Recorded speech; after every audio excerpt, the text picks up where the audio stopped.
issue of incorporating their own partisans, even though the partisans are supposed to benefit from the national cake according to them. But you will have to be careful. There's a government, it should be a government of inclusion. It should be a system where once you are qualified and corrupt free, you should be able to serve and serve your country without no hindrance.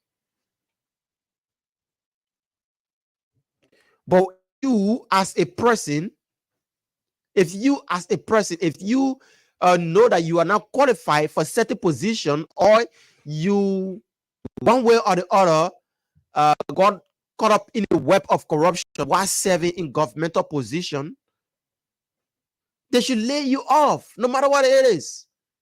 They should lay you off. The system should be changed.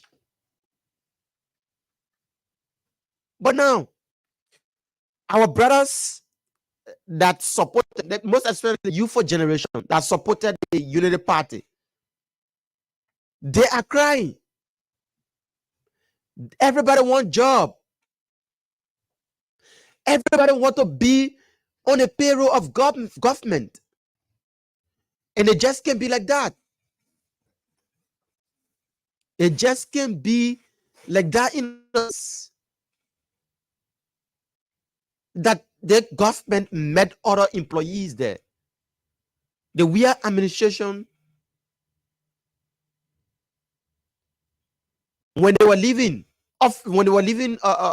government, they added extra employees to those that previously served under their administration, because they want to incorporate. They wanted to incorporate all of their supporters to be in a system.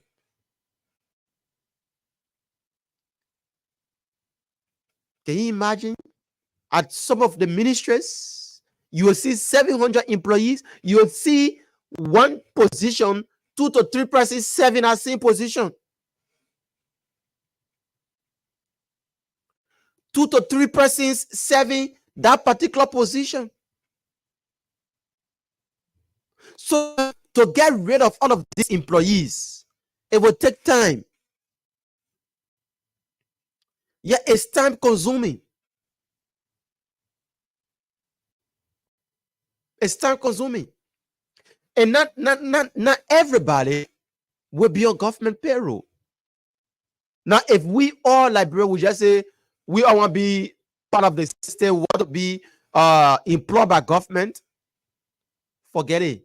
The roads that you want to see built, they will not be built. The hospitals that you want to see equipped, they will not be. Because of what? Because everybody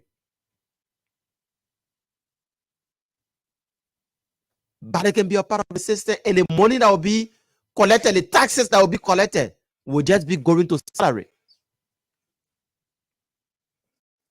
The taxes that will be collected by government will just be going to salary. So now,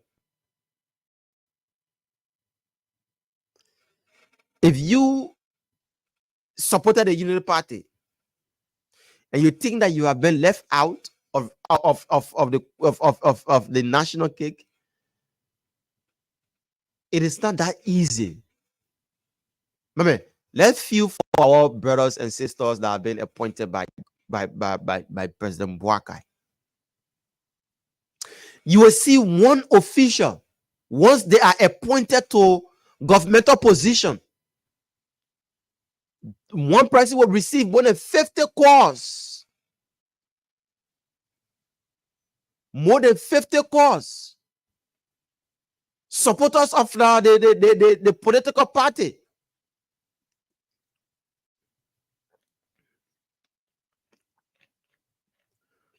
Supporters of the political party want to be employed.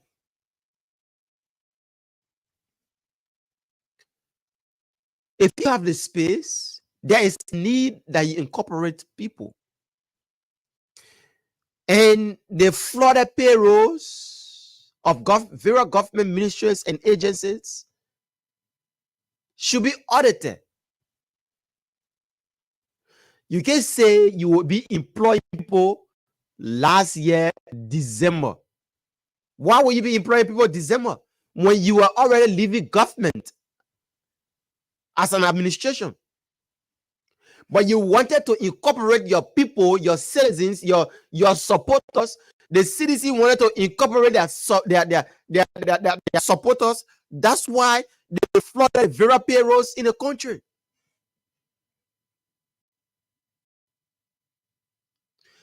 That's what they did.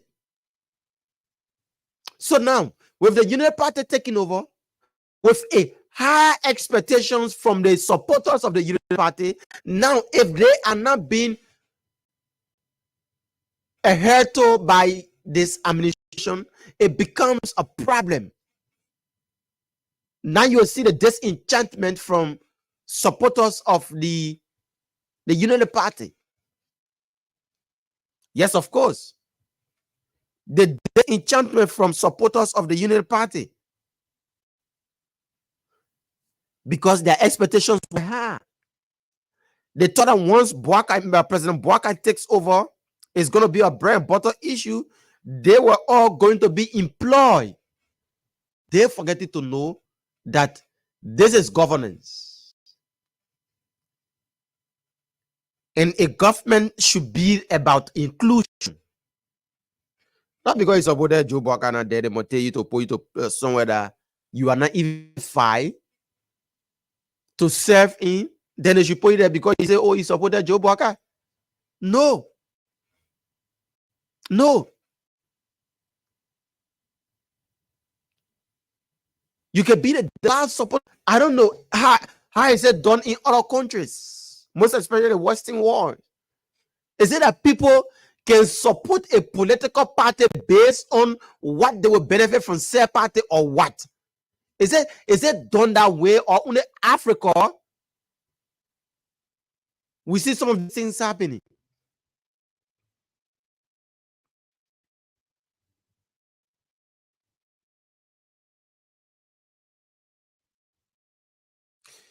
Our brothers are going through hell. Yes, of course, they are going through hell. Why am I saying? I am saying this because I know what's happening. I do talk to some of them. I do interact with some of them. Let me see that behind my go from I get government job. But somebody will be calling me and telling me, say, Bouakai, please help me talk to this person to access me a job. My brother, but say I'm looking for a job. Oh. But I will not go pushing people to do what they're not supposed to do. To do what they're not supposed to do. The people that are on the payroll right now, the government employees that are on the payroll, once you start to get rid of them, it becomes a serious problem for you as an administration. Because if you take one person from one payroll, you are taking an entire family on that payroll. One person, if you take them from there, you are taking an entire family, or you're taking bread from an entire family mouth. Yes, of course.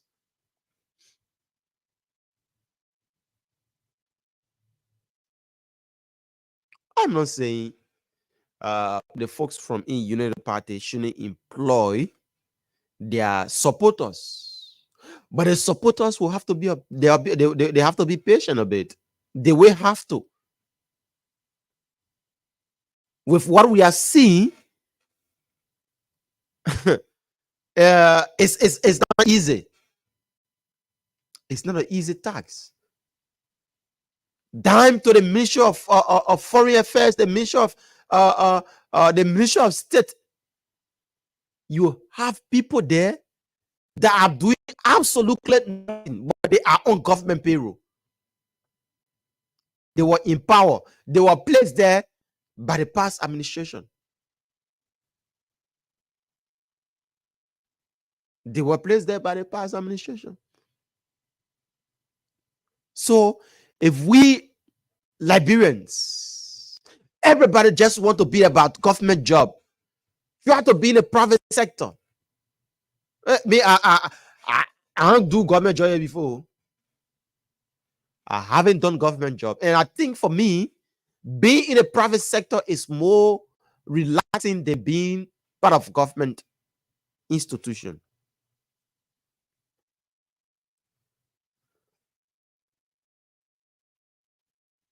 I think so. That's what I think. And some of them, they what can surprise me about some of the supporters. Some of them want for their need to go on the executive mansion website. Everybody want for their names to appear on the executive mansion website.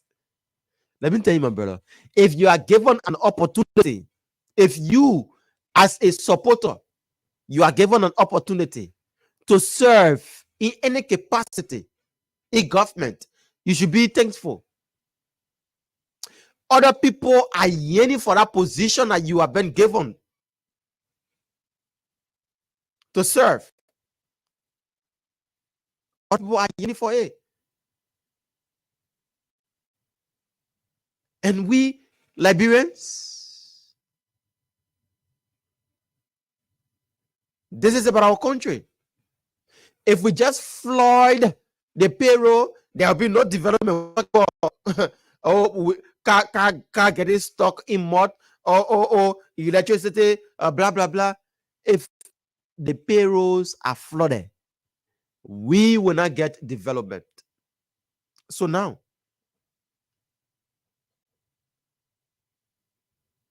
the president, you listen to the president.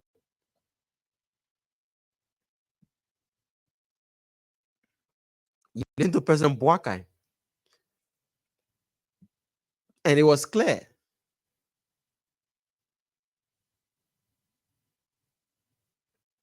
It was clear. He's saying, oh, he's saying that, oh, the supporters of various, that's the Unity Party supporters, have to be patient. They will have to be patient. No matter what it is, you will have to be patient. Because the system is flawed, and Liberians' expectations, our expectation was so high. Our expectation was so high to the extent that we want for them to take out other people that are serving in positions now to incorporate us, and it can be done that way. You listen to the president. It just can be done that way.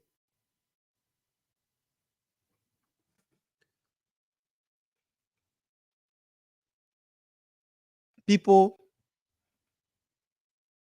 should be rewarded. Yes, of course, people should be rewarded.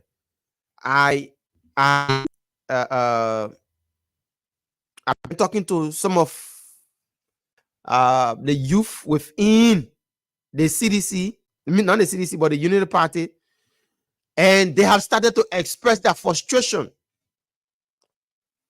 They are so frustrated in the sense that what they thought of was that they were going to be incorporated in less than a month after Boakai's after the Boakai's administration have taken over. That's what they thought. But now it's becoming so difficult, because if you go, so the people will tell you, they say you have to be patient minded. And Liberians will have to be patient minded. Supporters of the Unity Party have to be patient minded, though, because you just can't get rid of everybody right now. You just can't. You just can't. So if you, as a supporter, and you are you are given an opportunity to serve with dignity, serve with dignity, serve with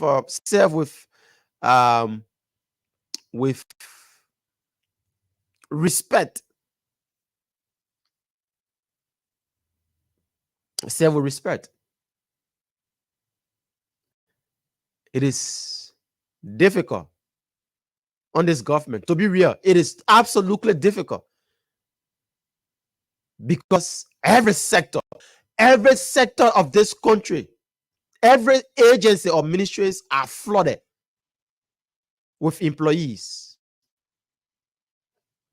The last time I was in conversation with Mr. Muhammad Ali, and I asked, chit chat with him, man. I said, what are you guys do? What are you guys doing about empowering some of your supporters? You, most especially, you've been on ground. You are not part of those that came from the United States of America to be a part of the system. What are some of the things that you guys are putting in place to incorporate some of your supporters? He said, BK, my man, it's kind of tough. And I'm a very self no. I went to his his place, the LWSC. You can see people passing around, no job. They say they're not doing anything, but they are just on the payroll. They are just on the payroll. They are not doing absolutely nothing, but they are just on the payroll. And that's why the civil service agency we have to man up. Personnel audit. You know that some people got employed by the WIA administration. They were just sitting home and receiving salaries. I'm real with you. I know some of them. They were just sitting home and receiving salaries. But now, when Buakai's administration took over, you start seeing them going to work because they wanted to better. They were working. And they don't want to be removed from the payroll. So now they are all going to work. They are all going to work because they don't want to be removed from the payroll. People, they were sitting home and receiving salaries. Nobody disprove me on that. It's something I know. I personally know. And I've interacted with a lot of people that were receiving salaries and were sitting home and not working. And up to now, they are still receiving a salary, but now they are started going to work because they say people witch hunting there, they will be removed from the payroll. You are sitting home. You've been sitting home. You've been sitting home and not doing the job of the Liberian people.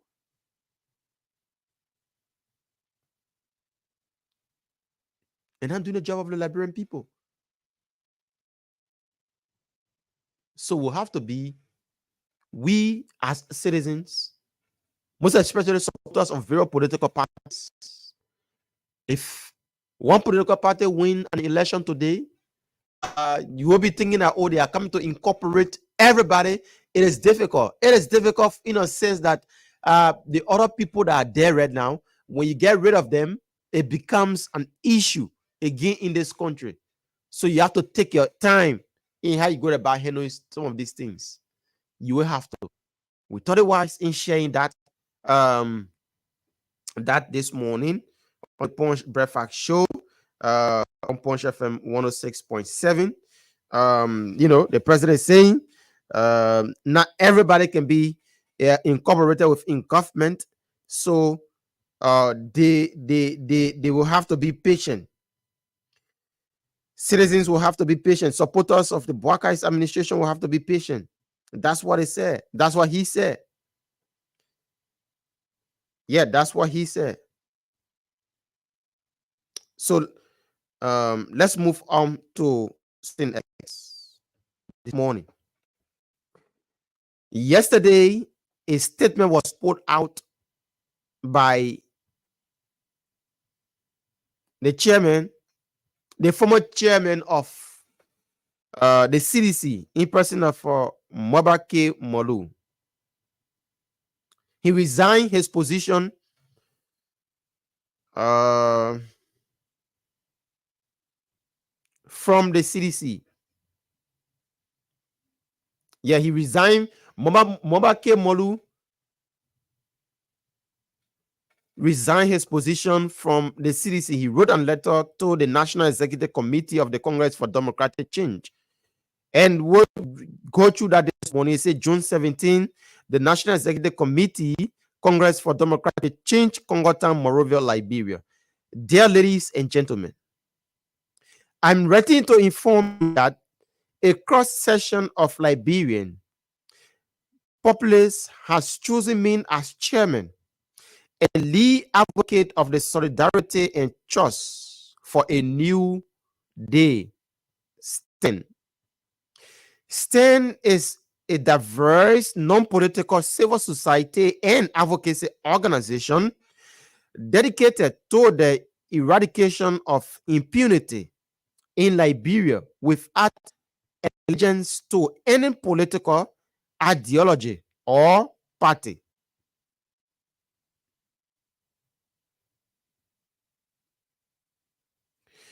Our mission is to carve a new path for Liberia, free from burdens of injustice, corruption, poverty, and hunger in the land endued with abundant natural resources.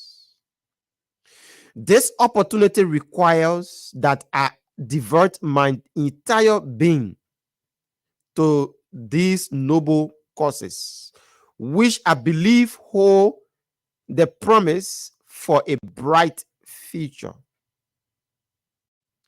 Notwithstanding, it also demands that I uphold the highest ethical standards to ensure that our actions remain partial, moral, and not partisan's rule.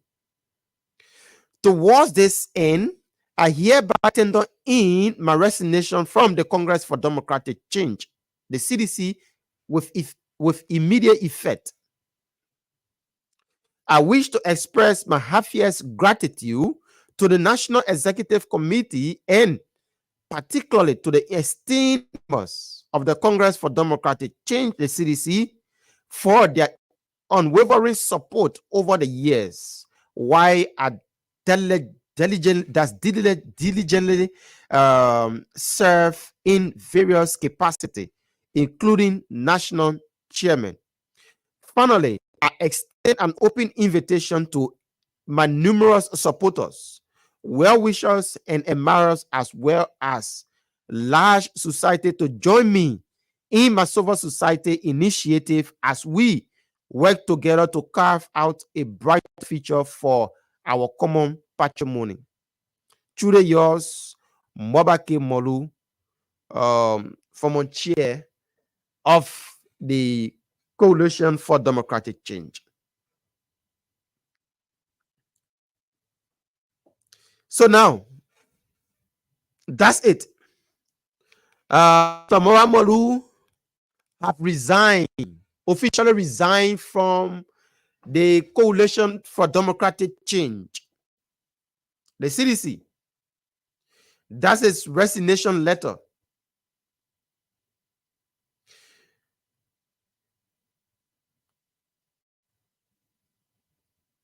That's his resignation letter.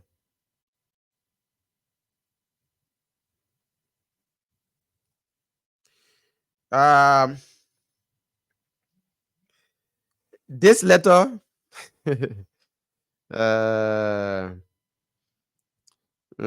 this letter should serve as an ad opener. Who is Moba Molu, and what role did he play when he was part of the CDC? Moba Molu was one of the biggest mobilizer and grassroots person that used to mobilize supporters over to the CDC. Moba Molu leaving the CDC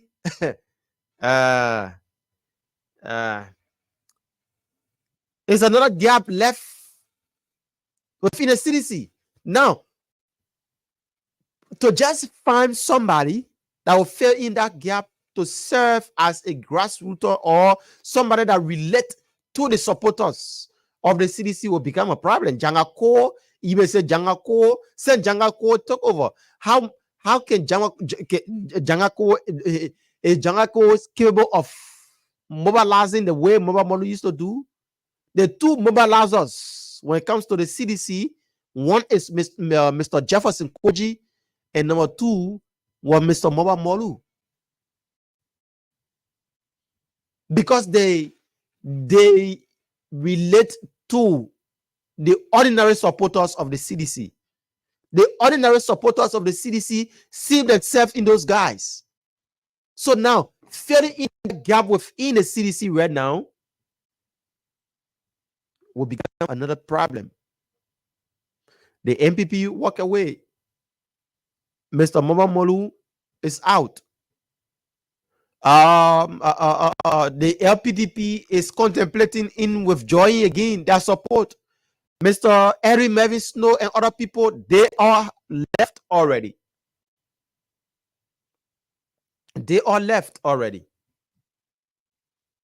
So now, that's it. Mr. Mobile Molu is gone. Yeah, he's left.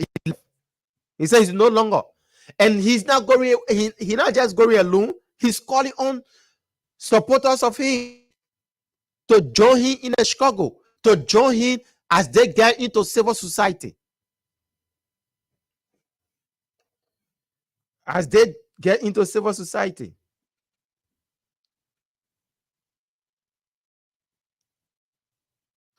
You know, I don't know if I can get him on the wire this morning. It's been a long time. I haven't spoken to him. Yeah, I'm talking about Mr. Mobake Molu. This stand. Okay. Be completed. I think his number is off. Yep, his number is off. So that's it, folks. I don't want to go too much deep, but you know what I'm talking about. So coming up 8 o'clock, we'll have our first set of guests here this morning on the show. But we are looking at a wide range of issues this morning. You listen to the conversation, and I just read you the statement that was put out by Mr.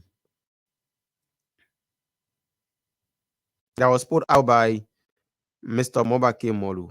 I don't know what you make of that. So now we'll open the phone lines on 0778 665 6.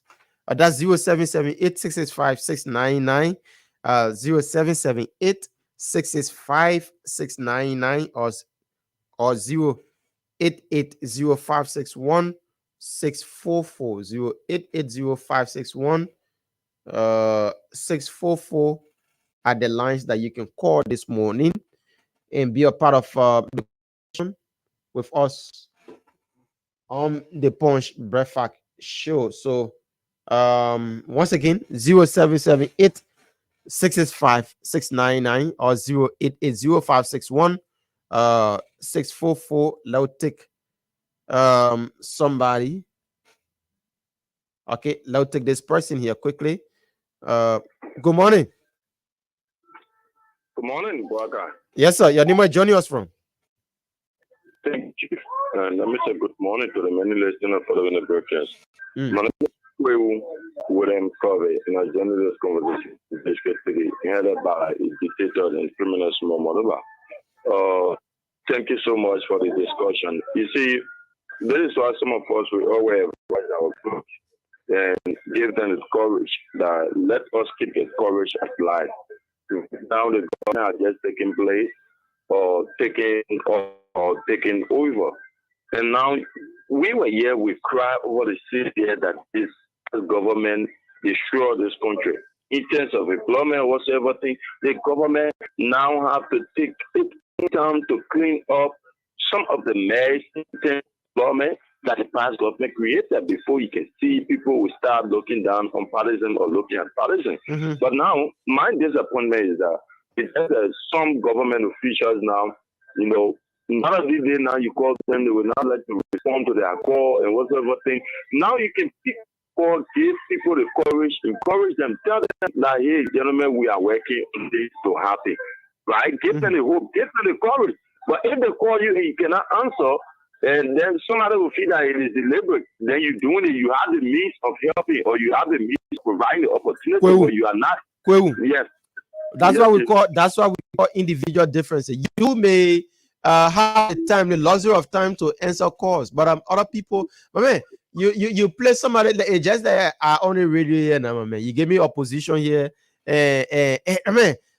I have to be back to back doing research and a lot of other things, man. So that will become difficult to just answer everybody. You with daytime, you want to receive call from everybody. It's a tax. It's a healthy tax, my brother. I do agree with you. For some of those people who will call at working time is where I get problem with. At times, in the evening, let's say in the evening, because in the morning, the person may be rushing to go to work, and I have that time to go through long conversation or communicate with anybody. After work in the evening, that time to call. Like one government officials for me, I praise always is Noah Gibson. Anytime you call that man, if he is not around his phone, when he comes, you do return call. Anytime you call Noah will answer you, right?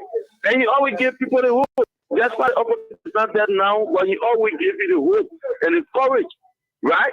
So I think if other government officials will be behaving like that, it will look good. And I think so many things of youth in the party will happen. Everybody have story to explain about this government or the campaign that we went through. Some of us, the experience we had, the only car accident that I ever had in my entire life was because of the party. 2019 when we were coming from Banga. Okay. 2019 when we were coming from Banga, when we went to launch the United Party Youth Congress Constitution on our way back, I had a tragic accident in a vehicle, and that was the first and only car accident that I've ever had in my entire life. So all of us have stories to explain, right? Okay. Or to give out about this government coming to bin. But I think we have to be careful of how we proceed with our officials. Do not make the official look afraid of you, because embarrassing them all of the time with job or money, it makes people afraid. We should not make our official afraid of us. Thank you very much. Thank you so much, Ko, for calling in 077-8665 699. 077-8665 699 088056164. Let's take another person here quickly on the line. Good morning. Good morning. Yeah, your name is joining us from. Welcome. I was calling from Yeah, what I just the one receiver, yeah, just the one the radio in the background. Okay. Go ahead now. I'm listening to you. Go ahead, make your contribution. Our party chairman. For me, I want him to tell us with the decision we are making to resign. What the man say is that he have another organization called STEM. He just established that organization, and it's a civil society, it's a civil society organization. So he say he can be a part of a political party while serving as head of that organization. So that's why he say he can be in between. That's why he resigning. Well, if he resigning, then we the follow-up of him, it will not be possible for some of it will not be possible. So leave our party and then follow him. For me, I will not do that, because as for me, I've been with Moruba Molu. Yes, I've been with him to win a campaign time. We've been there. Even though former president George Mane, we are lose the election today. But as for me, I will still be with my party. My party will still be my party. Okay, that's good. It's good to be loyal to your party. Yes. Yeah. So there is no need. You don't need to leave your party, mama. You can be there. Once the man having program too, you can go there, go support him. No problem. I can do that. Okay. All right, mama. Thank you so much. Let's take some more calls on 0778 665-699-0778, 665-699 or 080-561 644. Let's take another person on this line. Good morning. Good morning. Yes, sir. Your name is joining us from? This is Steve Donosi calling from Johnsonville. Welcome, sir. Yeah, I have a problem with Mama Bolu saying that he formed a organization that is non-political. Because at the time we feared that Mama Bolu was not going to leave the political game again. He knew he was going to do such a political, he was going to leave the political arena.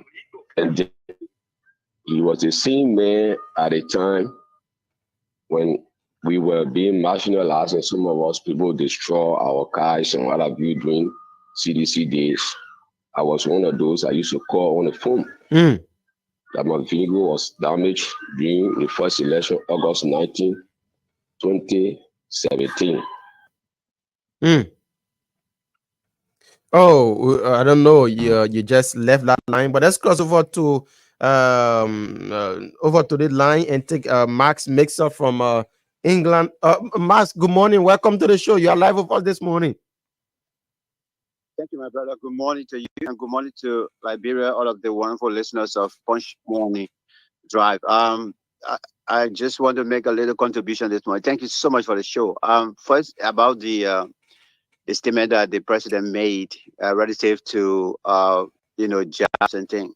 I think what I want to remind Liberian people is that regardless of whatever it is, a government, even here in the United Kingdom, a government would never ever implode every partisan or supporter or sympathizers of that political party in the government. No, it's not possible.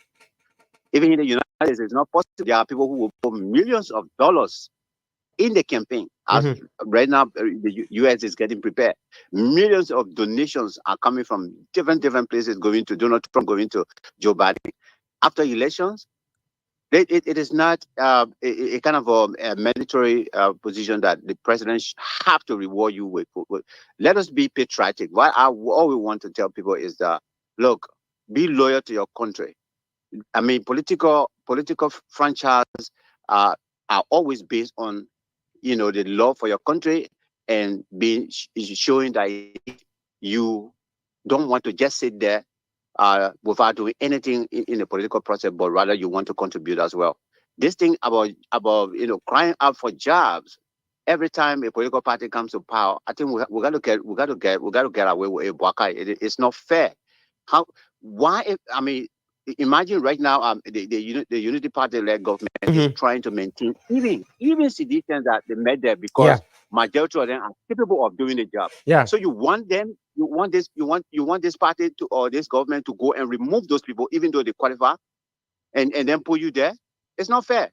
All a civilized nation or citizen should do is and hope for is for a government to bring about investment in the country. Right now, if we see about maybe up to 6, 7, 10 and international NGOs coming back in the country like before, obviously they will employ Liberians as well. And then we see other private institutions coming to establish business. They are going to employ. Government doesn't have to employ everybody. Even the same thing here. It doesn't. Now, on the issue of my brother, my nephew, Moba Molu, I mean, the matter of Waka is that, we all have right to, decide what we want to do in terms of trying to help our country also.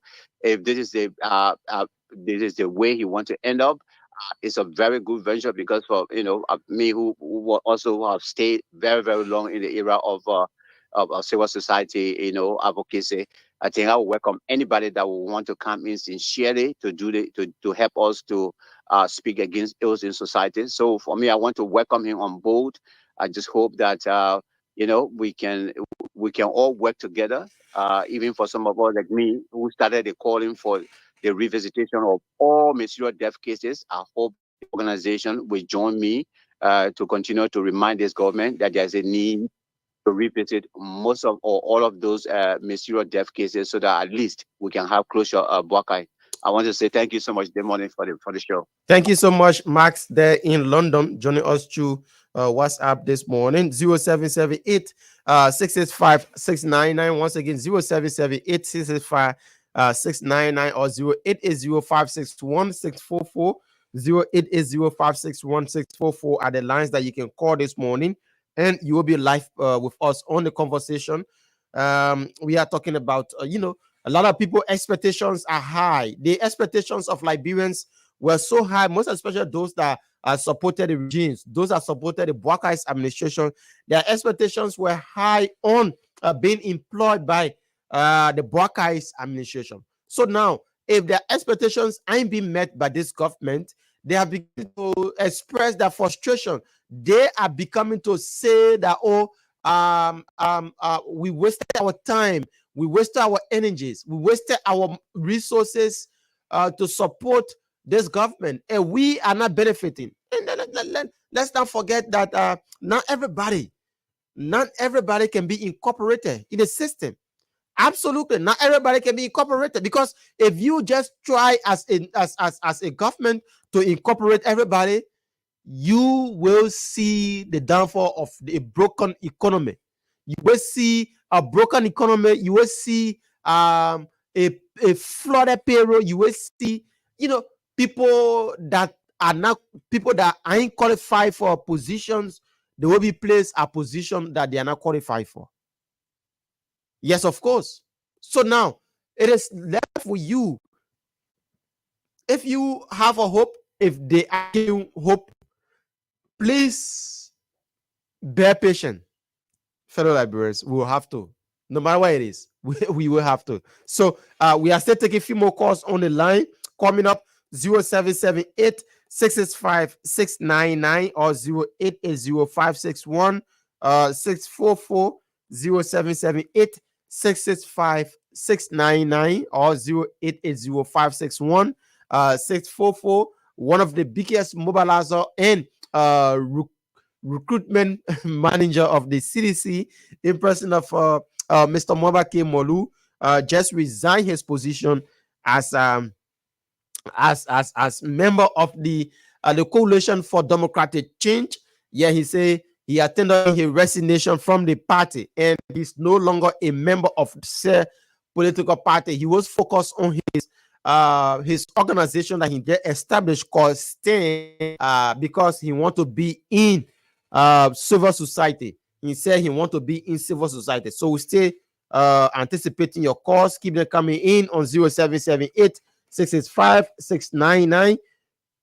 Once again, 0778 665 699 or 0880 644 0880 561 644. So like I said, coming shortly, we'll take our first set of guests. That's the Chief of Office Staff of Lofa County, Senator Momo Saros. He will be here to talk to us on a wide range of national issues. That's when we'll deep into politics and trendy issues making news in our body politics. So we are still anticipating your calls. If there's none, then we continue with the discussion, because this is about Liberia, and this is about us as individuals. This is about helping our country graduate from one stage to another.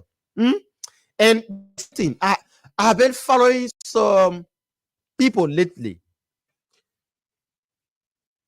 The issue about job, let's graduate, let's transition from job issue and the issue about fighting corruption. Some people are expressing a dissatisfaction again within the government. They say, we expected Joseph Boakai to come and everything just turned around. Everything just turned around in a twinkle of an eye. Let me not lie to you. The place you call Sierra Leone today, you boasting of that they fighting corruption.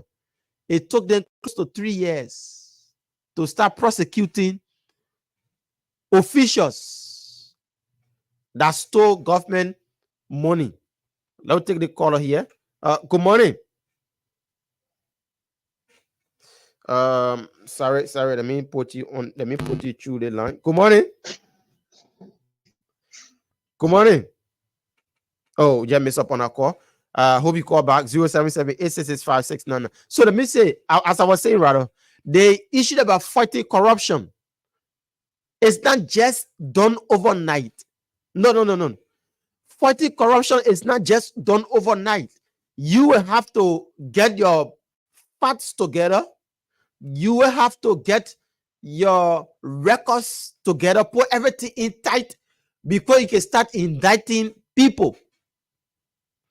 But today, now you come, you indict somebody, you say, oh, the person is corrupt. The person went against our rules. Then the person take you to court. It becomes another, it becomes another setback in a fight against corruption. We are not Joe Boakai shouldn't fight corruption, no. But it should be done properly. That if you say that you are indicting somebody, you should have all your facts together.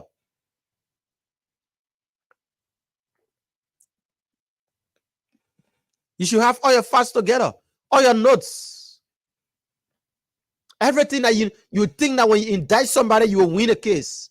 You think that if you accuse somebody of corruption or mismanagement of funds, you will win a case. The GSC, the LACC, the institution of just the asset recovery team and other anti-graft institutions will have to do the job properly. They will have to do their job properly. We want to see people being prosecuted, but it is done. It's not just done overnight. It is not just done overnight. It will need hardcore evidence to prosecute somebody. You do your fact finding.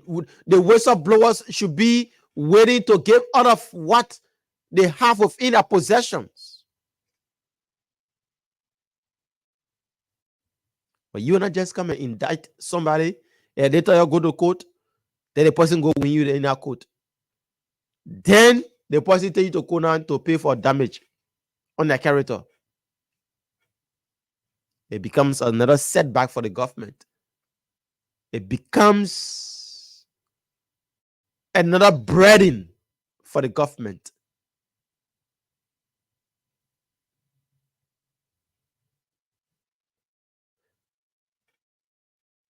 Now, while some people can say slow Neko is better than quick down. We say asset recovery team. They start taking laws into their own hands, impounding vehicles.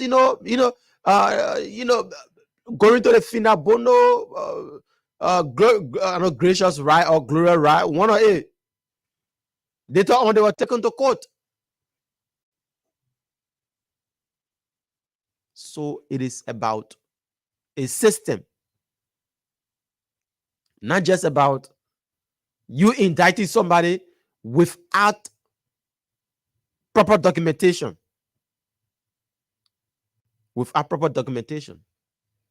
So the phone lines are still open. 0778 665 699, 0778 665 699, or 0880 561 644, 0880 561 644 are the lines that you can call. And you will be live with us this morning on the Punch Breakfast Show.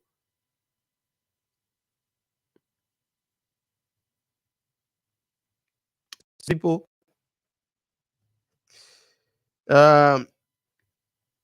we as Liberians and supporters, I'm talking about the people, the Union Party supporters now.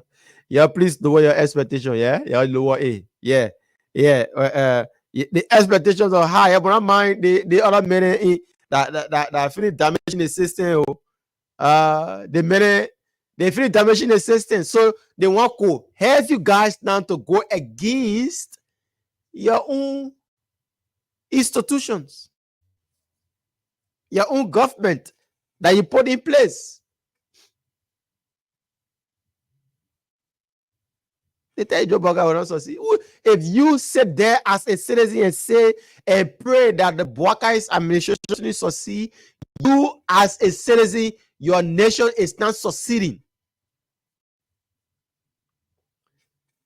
Thank God I haven't been a part of any political party. No, I haven't been. I haven't taken a membership of any political party. Absolutely not. I haven't wearing any paraphernalia of a political party. No. Be a t-shirt, face cap, whatsoever that you think about. So me, I can talk to anybody, any political party. Nobody can tell you, say, Boka, I saw you to a rally. Supporting so. I used to go there to do a live broadcast from there. Let's go to the phone line, take this caller here quickly. Good morning. Yeah, good morning. Yes, sir. I'm doing pretty well. Your name, where joining us from? I'm calling from Patientshire. I need to respect the police. Okay, welcome. The topic is based on Moriba Molu or the access to private team. We are talking wide range of issues. We talk about mobile model resignation from the CDC. We talk about people lowering their expectations when it comes to governance and employment in government positions. We talk wide range of issues, so you can touch on anyone that you feel that. Yeah, but we also know that United Party cannot develop on 6 months time in this country. Everybody knows that. But if we think that United Party will start proceeding by 3 to 4 months, we're making a great mistake. And back to Moriba Molu said no that CDC is not coming back again. He said, Moriba Molu is a smart man. Yes, that behind the microphone, Moriba Molu is a smart man. He sees something there that really he will not be able to do anything on there until to move from CDC. Thank you for the discussion about it. Okay. Thank you so much. We're still taking your call. 0778-665-699. 0778-665-699 or 080-561-644. According to him, Mr. Molu is seeing is a feature. They may think that CDC not coming again to power. Who knows? CDC can go and galvanize forces. They can go and re-strategize. There's more time, and it all depends on the failure of this administration. The failure of this administration will give other political parties the edge in winning them. Let's take somebody from this line quickly. Good morning. Hello. Yeah, ma'am. Your name, where joining us from? I call this morning. I was speaking to that caller who just called. Why then lower the receiver now? Yeah, to that caller who just called, just saying Moriba Molu is a smart man. That CDC will not come back into power. You shouldn't get that back of him. You should put on all of your mind. But my sister, that is my view. You can tell him what to say. Hello, listen. You can tell the man what to say. We gave you the chance and you came, you say yours, right? Yeah, so that's his view. We everybody we respect everybody's view. So you shouldn't be the one to come and tell somebody what to say or not, what not to say. Yeah. That's his view. You have to respect people by that view. He have the right to his opinion. That's why the platform is given to everybody. You can be from the CDC, you be from any other political party. You are given a chance here to air your view. So let's respect people by that view. Once now is sorting, no. Everybody, your voices will be heard on this platform. Let's go back to the phone line and take this person. Good morning, welcome. Good morning, how you doing? I'm doing pretty well. Your name, where joining us from? I'm Ducle from Power College. Okay, welcome, Mr. Ducle. I want to speak on Moriba Molu issue. Okay. Moriba Molu trying to break away from CDC because they are all on CDC. They found out that there's no means he can succeed in the other area now that why he's trying to break away from CDC so he can join other party. And he will not succeed. I don't hear he can join any party for that matter. He will not succeed because they break down CDC. Thank you. All right, 0778665699. He's kind of running away. That's according to our brother there. Running away to be a part of other political parties. 0778. Let's take this other person here quickly. Good morning, welcome. Good morning. Yes, sir. Your name where joining us from? Yeah, I was Moyanta. Okay, welcome, sir. Yeah, okay. Thank you for the topic on discussion, but I just want to let you know that the CDC is a political institution that never broke down. Okay. Mother Molu served the party for the time, and we know that Mother Molu, the partisan, he had his right to serve, he had a right to go. So when you want to go to the civil society, I think it is important that his constitutional right. Yeah. And then the CDC is a big institution that indeed it can break down. There is no one person leave the CDC, it broke down. The CDC is a grassroots political institution. So a bill around that. Today, if any CDC decides to call today together, you will see the difference. Every test on the guys from the United Party in. They told it on the TV election that will get went through. The result to that election, we know what happened. We know what the United Party is capable of doing. What they did? What they did? They use life, they use refuge to get to. And today you see where they are.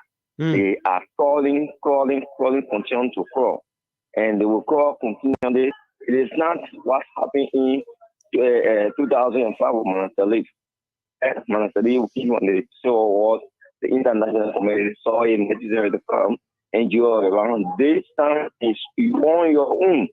So you must go to lobby to get support, to get help. Okay. That the international community help you. Don't depend on somebody. Okay. But the CDC government, they not on somebody. And see what we did in 4 years, because it's started 2 years due to the protest, due to the corona and what have you. Okay, thank you. Thank you so much for making out for the conversation. 0778665699 0778 We're still taking your calls here on the phone lines. Keep in, and you can be a part of it. Make your contribution. Let's go back to the phone lines and take this person here this morning. Good morning. Yeah, good morning, Morgan. Yes, sir. Welcome. My name is Mohammed Sisi. Okay. And I call from Amangajin community. All right. Yeah. Well, I just want to lament on moral issue.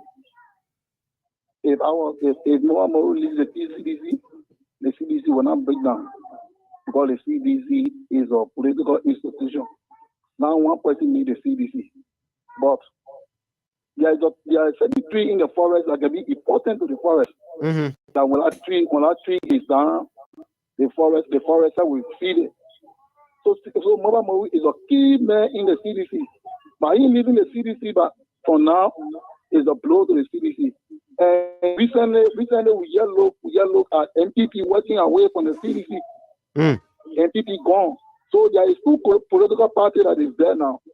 The Taros Party and other CDC. So it's a blow.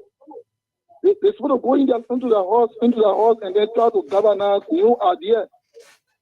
Because 2029 is around the corner. Not say they say to be plenty here. It's very small. It's very small. We'll soon get to the 2029 election. Okay. So, but now when the rain is falling, like that you prepare. Like that when the rain is falling, you try to fill your roof.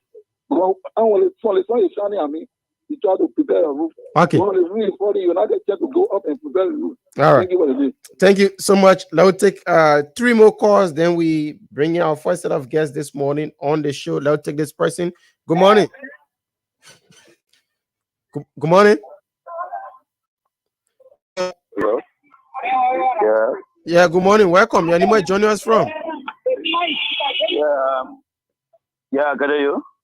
Your name, where joining us from?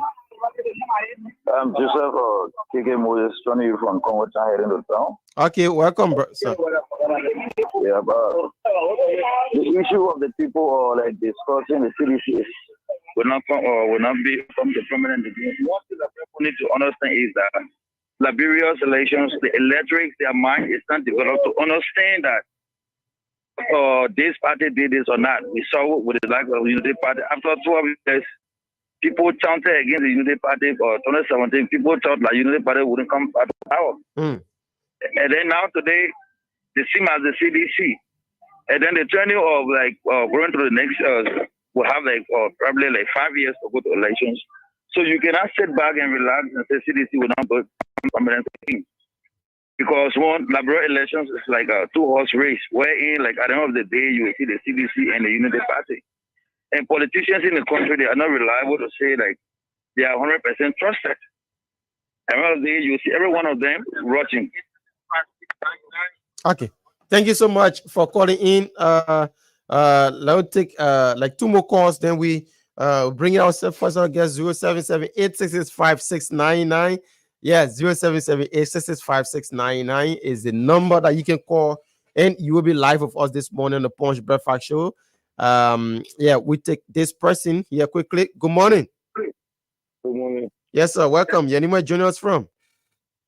I'm joining from East Island. Welcome, my brother. Yeah. Yes, on the issue of the CDC, where in talking about one model station. Yeah, for me, I'm giving a hands on the floor for that, because he's trying to stay on your own.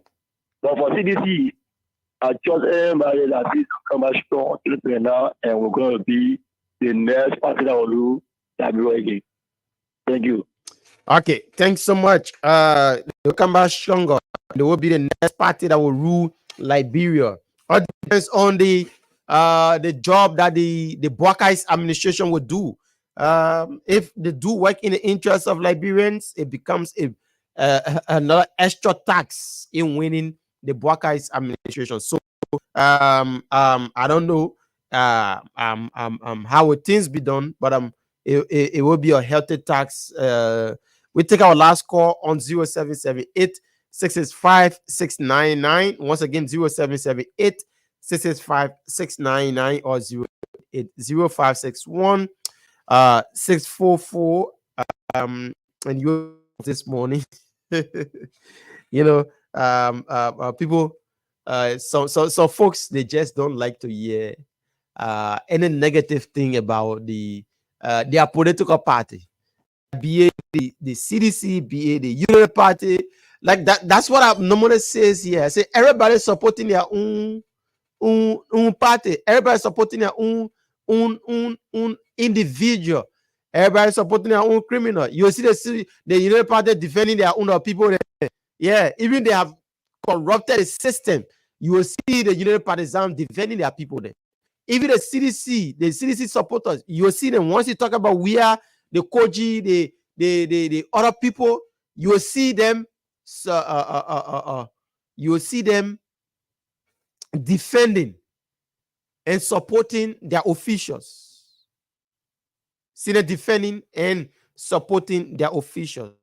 So we'll stop here now and make sure. Hope our guests can come in now. Yep. So we can have the discussion this morning on the Punch Breakfast Show on Punch FM 106.7. Let's see. Okay. Sorry, I'm trying to write. Just like this one. Okay.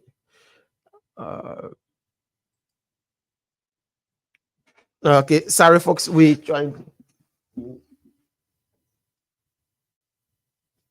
Okay, all right. So my brother is here with me this morning, and it's good to have him. He's somebody that I do know very well, and urban in the media. He's here with me this morning, so let me say good morning. I had to say I don't know them say into this Saturday morning on the platform. Good morning, sir. Welcome to the Punch Breakfast Show. Good morning. Okay, sorry. Okay, go ahead. Good morning. Good morning. It's a true pleasure to be on your platform this morning, Boakai. My name is Arthur Koa. Like you said, I've been in media for a couple of years now, but I've transitioned now to public service. Currently serving in the office of Senator Momo Tanukoli Cyrus as his chief of office staff. It's a wonderful time being on your show this morning, Boakai. Hi, Great to see you again after a long time. Yeah. Yeah. And how's Mr. Cyrus doing? Well, he's doing very well. Very upbeat about the Liberian people's job for which he got elected. Currently, he's offshore. He's across the Atlantic, engaging with us, in the interest of Liberia. But on the overall, he's been doing pretty well. Let me start with local politics. We'll come to national issues. When last you visited Lofa? I'm always in Lofa. I mean, that's one thing I've made a practice. Like, it doesn't take quite 2-3 months without me stepping my feet down to Lofa County, because I mean that's a place where our neighbor strains are, buried. More than that, is a place of hospitality, is a place where we feel more connected with the locals in a way that matter, So I was in Lofa last week. Yeah, last week or thereabout, I was there, and then mid to the end of the month of May, I was also there. Hopefully in July, I will also be there again, especially with conversations around this reconciliation program, all of that. I was on Lofa Road. Okay, so how is the role? And I'm asking this question because of they arrest people, the the Buakai's administration talk about car will not be stuck in mud. So how is the road how is the road now, and how was it before? Well, the Lofa Road is an age-old problem, and I think it is by far the biggest challenge posed to the people of Lofa County. Lofa people are very productive people. They are into agriculture, they are into entrepreneurship, they are into business. But the road has been quite a quagmire for them. I mean, year in, year out, regime in, regime out. So, from my last travel experience, I think significant works have been done on that road to Buakai. Although there are still a couple of challenges. So right now, around the point, Baziwon used to be a very tough, I mean, in fact, much like a no-go zone terrain during this time. But right now, it's easily pliable. And I think the contractor, Chico, that is on that road working, they're moving very fast. So maybe in the next couple of weeks, they should be able to hit Vonjima. But basically, it wouldn't take you quite, the length of time. I mean, it would normally take you if the road were not touched compared to what it is now. Yes, there are still a couple of challenges, and I think when the president said that, no car will get stuck, it was quite an ambitious plan. Yes, the challenges are mounting, but I think on an overall, in terms of rating the road now, is very pliable right now. Very pliable. Okay, that's it for the road issue. So let's focus on the office of the Senate chair on defense and intelligence. Mr. Momo Cyrus. What are some of these things that I want to know, because he been a part of the system in Lofa County. He been a strong son, one of those that people really admire in Lofa County. Are there any developmental initiative been taken by Mr. Cyrus in Lofa County? Because Lofa is a large county, very large. So I don't know what Lofians are now benefiting from his gesture. Lofians are benefiting on the get-go. Mr. Cyrus's leadership and development impact track record goes far back before even his political participation in the last election. Way back there around 2005, 2006 or thereabout, when there were very little discussions around whether or not he would get involved with politics. Mr. Sarah was already involved with impacting the people, providing them, different project initiatives, providing the Bonde women, for example, a four-door pickup Jeep. That was huge at the time. For that time, I'm telling you about 26, 27. And so, those were all of the issues that kind of propelled the citizenry towards, a leadership to settle on him as a senator for the county.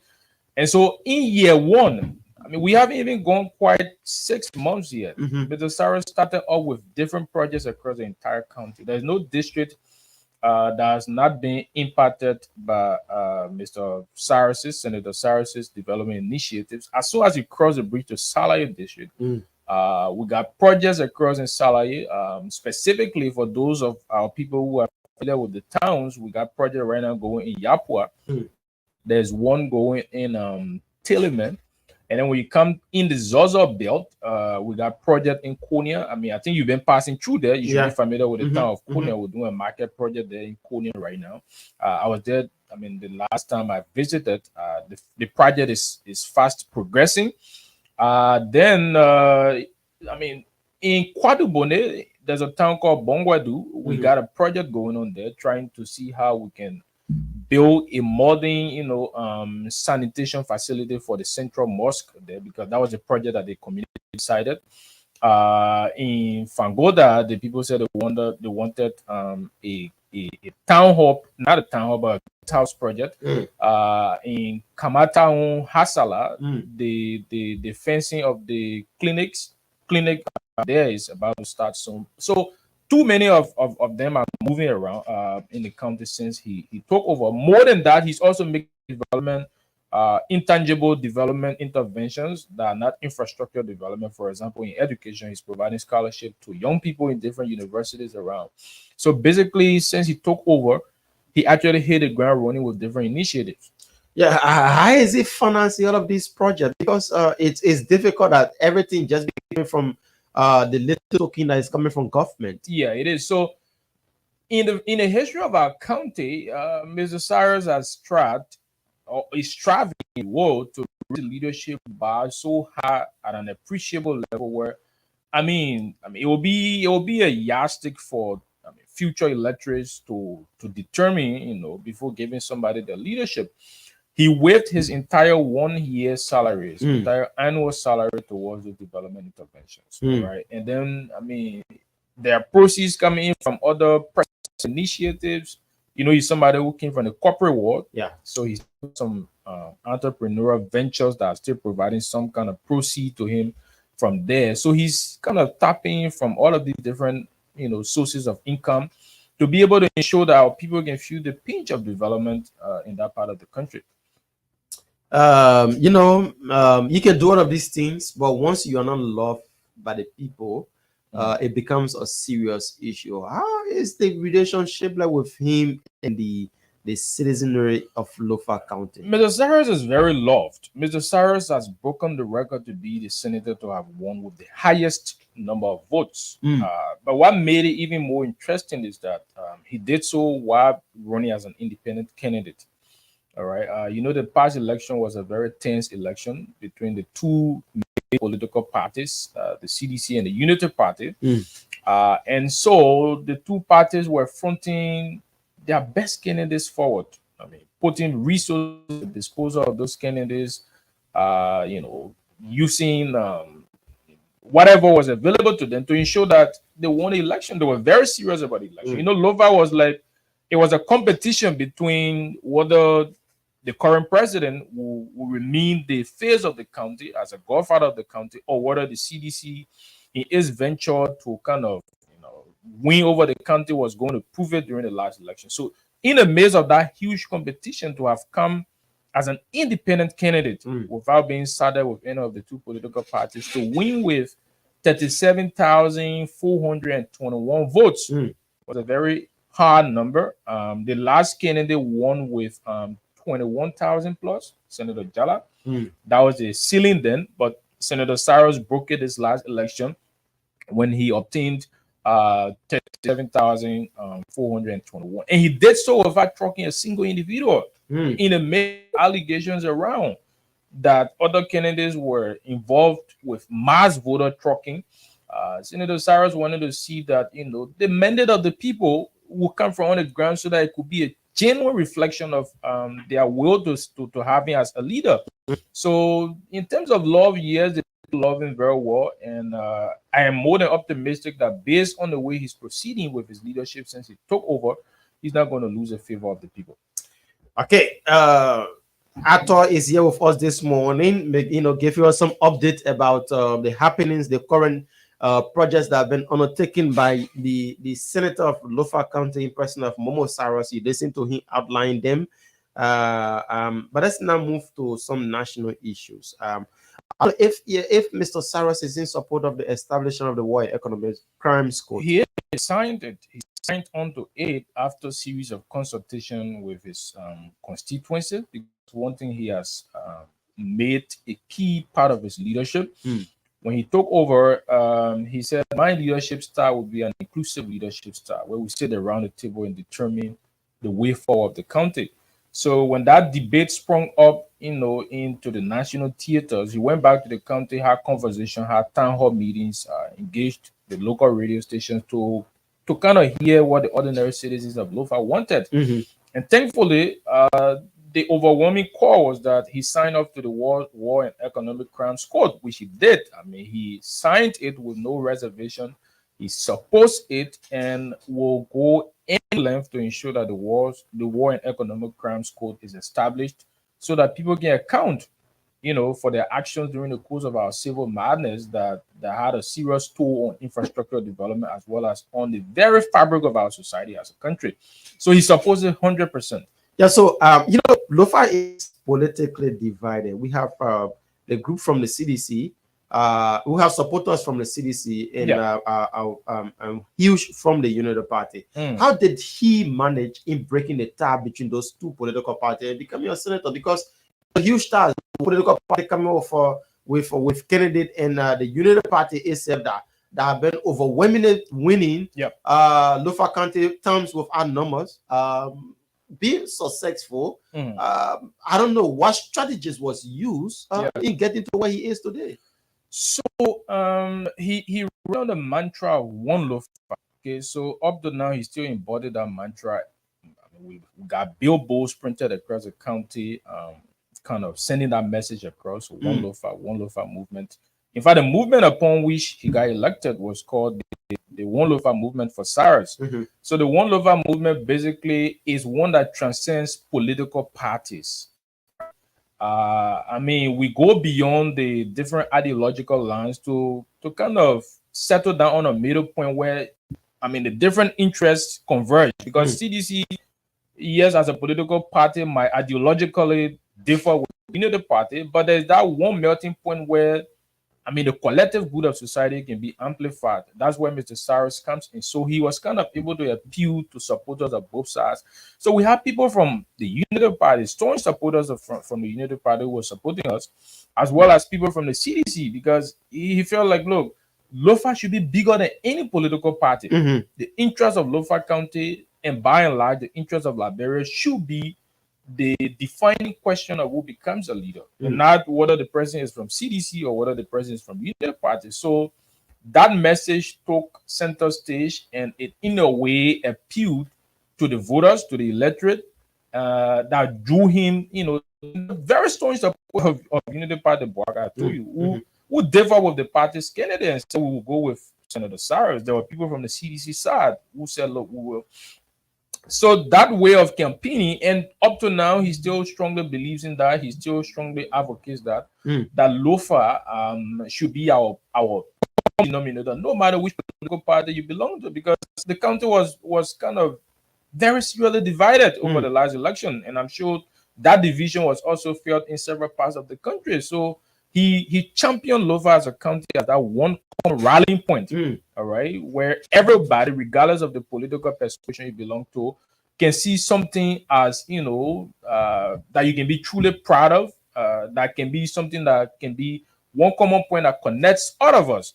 So that message appealed to the people, and he was able to tap into the support of the independents, the different political parties, and all of that. And he was able to get the support from yeah. So there, in elections, a lot of promises can be made by government officials. Yep. Most especially those that are contesting in elections. And I know there were some of these promises made by Mr. Saros. Yeah, there was. How far are some of these things, most especially when it comes to development on the issue about roads, on the issue about the health sector, ambulances, and other things? Because from my understanding, there were some promises made on the issue about providing ambulances to the county. Yeah. So the promises are well on course. What we did is that we established a database of all of the promises the senator made when he was campaigning, because that's very key. I think that's one place many political actors miss out on. It's easy because people are wooed by crowds. When political actors go places, they get wooed by the crowd and they say things because they want their message to go across. That's an important thing for them. Whether that is tracked by the team that is moving with the political actors, an entirely different thing. So what we did as a team, we ensured that whatever promise the senator made was tracked. And today we have a dossier, if you will, a large Excel database of all of the different promises that were made. And periodically, we will go to see the ones that have been done, the status report, the progress that have been made. And the entire first annual salary is going towards those promises. There are some that will be long-term, right? There are some that will be long-term.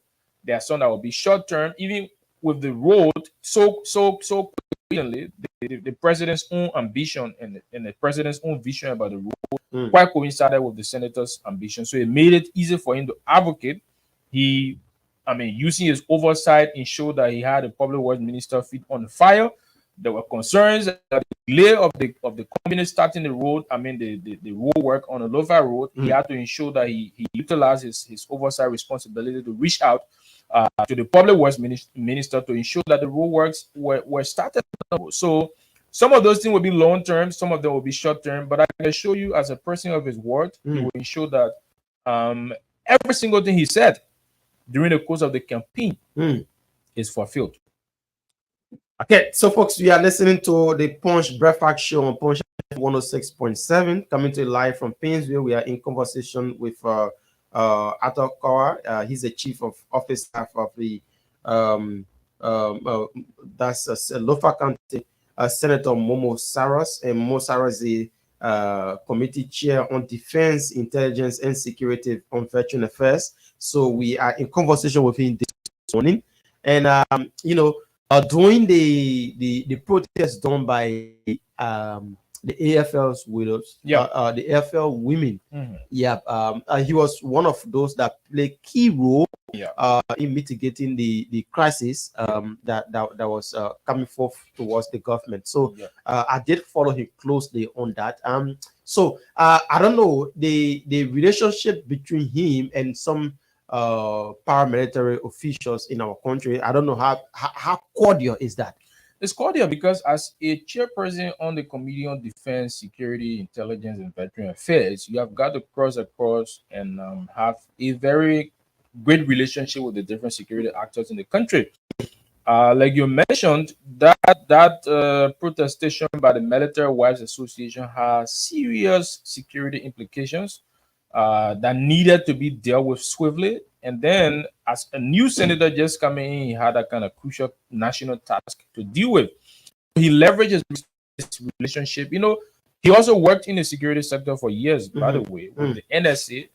And so he still kind of has very strong relationship with many of those actors right now in the system. More than that, he has practical experience in security for more than 30 years as an intelligence officer. And so he was able to work with the different actors, with the different partners, with the executive, with his colleagues in the legislature to ensure that they had different meetings with the aggrieved military wives at the Capitol building to hear their plight, because that was very key. It was important that their plights came across to the decision makers, to the lawmakers. for redress.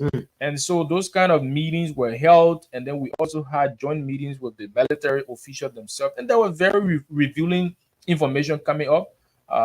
Their challenges they've been going through, those were structural that might not come to the front burner as they did during the course of those engagements. I mean, based on the space that was provided, the senators who went there, I mean, told them to be free to express their minds. And I was opportune to be part of some of those meetings. And I mean, I was quite amazed to see soldiers standing up under Palava Hut, expressing their grievances, their challenges. And based on those revelations they made, some interventions were made. I know, there are some that are still outstanding, because I know through the different interventions that were made, the president promised to make the Linda Thomas Greenfield School tuition free, because that was one of their plights. They said their husbands are already taking, by and large, very little salaries, mingo salaries, and then the fees at the school there were very high. So based on the intervention of the senator and his other colleagues from the Committee on Judiciary, from the Committee on Rules, Order, administration, the president did commit ensuring that the Linda Thomas Greenfield School at the EBK Barracks was going to be made tuition free. Electricity was also one of key concern. The AFL provided a parcel of land for the construction of an LEC substation around there. Interestingly, LEC did not connect the facility over a period of time, even though it is the very facility, the very soldiers, people who provided the land. So through the intervention of the senator and his colleagues, as well as the executive, because the president too demonstrated the political will to ensure that issue was solved. Today, there is relative, stability of electricity at the EBK facility, because the president had to meet the LEC board chairperson, Morning Captain, to ensure that, you can have our soldiers, man, our first class citizens who are laying down their lives for the country to be going all sort of, hardship and challenges. Even the housing facilities, there are some that will be worked on in the long term, because one of the issues the senator flagged to the executive that it is totally unnegotiable. Non-negotiable is the fact that you can't have soldiers, people, families being bundled in one apartment. You have one family stuck in the room and another has to stay in the living room. That kind of deprives the people of privacy. You can have our military soldier. They need the ambience, they need the condition to work and be happy in sacrificing their lives for the country. So some interventions have been made in the interim. Some have been committed, because to Liberia is a bundle of challenges. So sometimes while there is one very important challenge in one sector, there are equally dozens in other sectors. If you go to education now, you go to health, they are just too overwhelming. Sometimes the budget, the resource envelope is not enough to take care of them. So some of them will be handled in the long term. But I think leadership played out in the way the senator, as chairperson on national defense, proceeded in working with his colleagues to ensure that solution was brought to that matter. We are 6 months on his watch as senator, closely about 6 months on his watch as senator, and the issue about loan that was promised by him to marketeers in Lofa County. My man, you ready for the campaign? I don't know how far, because marketeers have started to complain. How soon should they expect this loan project to kickstart? And the office of the senator is bent tight-lipped since he took over, because he made all of these promises, and the people haven't started benefiting from some of these things. So it means that he's not fulfilling his promise. That's what I said, Barker. Some of the issues will be started all right from the get-go, while others will be in the long term. But the loan is not quite a long term. I can assure the people of we're in 6 months now. Yeah, Barker. How soon? Because the people complaining now. So let me give an update. The last time I was in the county, I even sat down on the radio. And I'm amazed that you are quite following the issues. I mean, I think you quite follow the campaign, or maybe somebody just saying something. No. I don't see the message. I follow. You don't mean you can't to look for. Yeah. So, I'm following every law going on. But it's interesting to know that you do. So basically, concerning the loan, the loan program will get started. The senator promised $50 million Liberian dollars loan for the women, because basically his argument, his idea is that unlike other counties that have concessions where people have availability of jobs, especially who have the competence and the qualification to work, have jobs doing to complement the efforts of the women. It's unlike Lofa. Right now, we don't have any major concession going on in Lofa. So the women are usually, and many of the NGOs that were there, right after the war have pulled off. And so by and large, women are playing key roles in the sustenance of the home. All right. So that loan is to be able to kind of support them so that they expand their different small businesses and be able to support and provide for. Because if the child gets sick in the home, it is a woman who takes care of the responsibility. If the child is thrown out of school, and maybe you have a situation where the husband is not jobbing, he has a degree, but there's no, employment opportunity for him to work, that woman has to tip into a small little business she's doing to be able to solve that. So the senator is committed to the loan. We've been reaching partners. The last time I checked, I think sometime last week, we wrote a communication to UNDP, to the UN Women, asking them for technical partnership. Because, Bwaka, you see, one thing you got to be careful with too of this loan issue. There's a lot of perception that works against loan programs of such from our analysis, from our studies, which is why we want to be a little more careful so that when we launch it, it gets started and it goes well without any interruption. There's some perception that, okay, this loan is coming from a political person. In fact, they may already won the election, so why should we worry? All right. The loan is interest-free, but we want to ensure that retention rate can be high so that it can circulate around. People can be able to take it at no cost during the period where they are supposed to pay back. They come and pay back so that it can be circulated to other people. So those different technical ideas, those different technical proposals are being worked. And as soon as they get finished, I can assure you the people of Lofa. I'll be here maybe the next time I come here, I'll be telling you we disburse XYZ amount in Salaye, or we disburse XYZ amount in Wahasa. Where do you come from, Wahasa? I come from Wahasa. Yeah, maybe I'll be telling you in all of those updates. So, but I can assure you the senator is very committed to that, as much as he is committed to the different other development initiatives that he already has running. The loan program will soon get started. Okay, so we are staying here, and let's transition to the issue about the established. That's the asset recovery. Yeah. I just don't know from your individual standpoint, how do you see? Because a lot of people keep pushing this government. They need transparency. They need the outcome of Liberians that mismanaged funds. The establishment of the asset recovery team, it was a welcome initiative by this government, but with the lacking of a lot of things now, we are seeing the asset recovery team having kickstarted 100% yet. It's raising an eyebrow. I don't know from your own individual standpoint. Yeah. How do you look at the establishment of the asset recovery team? The establishment of the asset recovery team was a great move, as I even during its launch, commented on my social media handle that it was a great move. But as with many great policy decisions that are made, following through to fulfillment can be a big challenge. So I was still looking forward, as much as I was very excited about the decision to have people account for their stewardship. Because you see, it is the Liberian people who suffer at the end of the day. Much of the debates during campaign periods are centered around which sort of groups are corrupt, which sorts are not. So some other group will brand others as corrupt, as being this.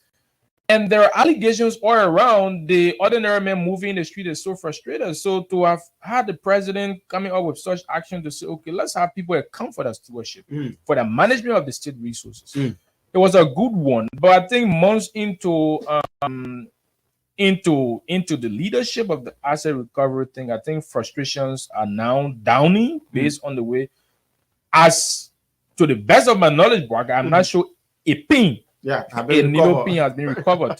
And I'm sure there's huge funding going into the asset recovery thing.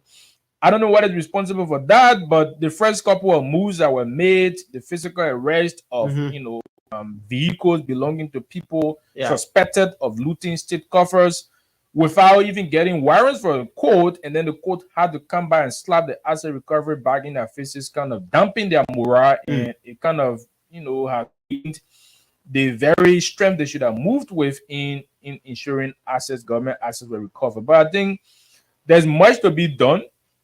Liberians have got to be assured. But do you think it is still soon when it comes to fighting corruption, most especially on the issue about the asset recovery? Do you think it is still soon, or I don't think it's soon? We've 6 months now. 6 months, yeah. We're going 6 months. How long do you need to have people account when?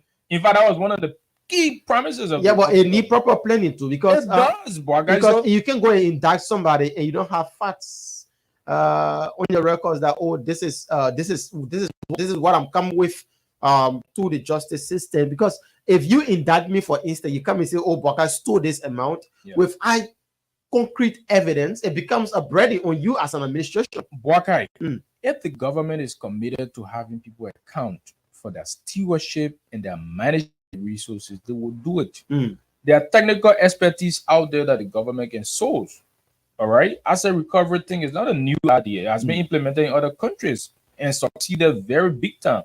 So the government should look for if the need to source technical expertise from out there, as well as leverage local expertise on ground to see that we can have people that count. It's easier to know if somebody has acquired suspicious wealth. That is why the law mandates that as a public official, you should declare your assets. Okay. Look, I think what has been happening largely is that people have just been kind of, living up to formality. All right. Okay. So, I'm a public official, so I declare my assets. The true essence of assets declaration, Boakai, is to ensure that we know how much you have while entering government. All right. And that is why before you leave government as a public official, you're also, required to do an exit declaration, so that comparison can be made between how much you have, how much you had when you took over the management of state resources and how much you now have while leaving. Those documents are available, Boakai. They are available at the Liberia Anti-Corruption Commission. So if Adokwa, for example, had maybe one kitchen before he came to public service, as per my declaration, and then while I'm exiting, I have fleets of mansions around the country, and my resources, my level of income does not support the acquisition of such level of wealth. It raises serious suspicion. And then the different legal instruments can be invoked to have me answer as to how I acquired that, because there must be something somewhere.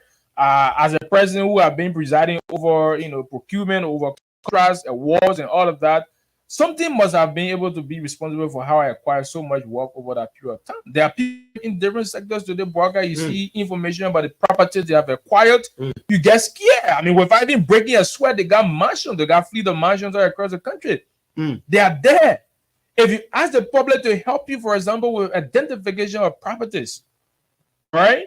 Set up a system where maybe the public can feed into information, because you might not know everywhere. Okay, so the public will come in with valuable information. Okay, so this asset here is for SYC official.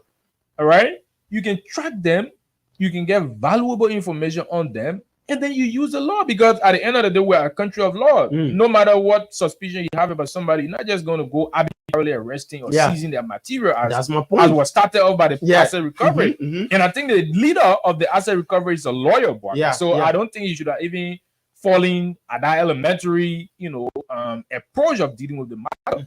He should have been the one advising the team to say, look, yes, we suspect that somebody has around more than 40 or 50 taxes. It's a cause for concern. Right?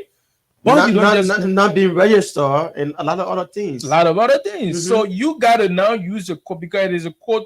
You can seize private property. Right? The private property is the fundamental aspect and of our law that is guaranteed in the Constitution, the very organic law of our country. So not because you suspect somebody of having, allegedly ill-gotten wealth, you just go around arbitrarily seizing the person's property. So that that action taken by the court to have revoked that action, damping the morale and prestige of the asset recovery. And I think I want to follow suit with some of those who have been kind of calling for the reorganization or readjustment, if you will, of the asset recovery thing, to make sure that those things that were done properly can be done, so that the asset recovery, there's so that billboards planted all across the country by months now.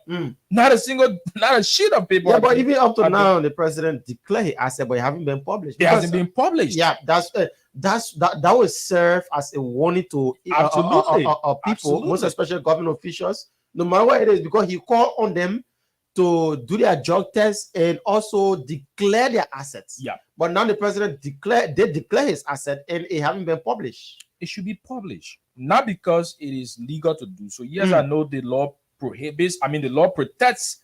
The individual to decide whether or not he makes his or her asset public. But morally, Boakai, it is morally expedient as the chief presider over the resources of the state to make public declaration of your assets, so that the rest of your lieutenants can follow suit. Yeah. What need is it when you have public perception plays out hugely in the way the citizenry, perceives corruption. Much of what we have sometimes in the public is just perception. One public official is moving around, and then everybody says, "Oh, that man is corrupt." Just because somebody is in government does not mean automatically the person is corrupt. Yeah. But if those assets the person declared cannot be made public because they said the law does not require that, then there's a problem. Maybe if the records were a matter of public document, the public could see and say, "Look, but they're making the government, they may have this.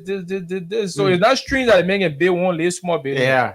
Right? But then you had the asset, you had the declaration document and say, okay, the law says that it is my own volition to decide what I will be public. Did your boss declare his asset? He did.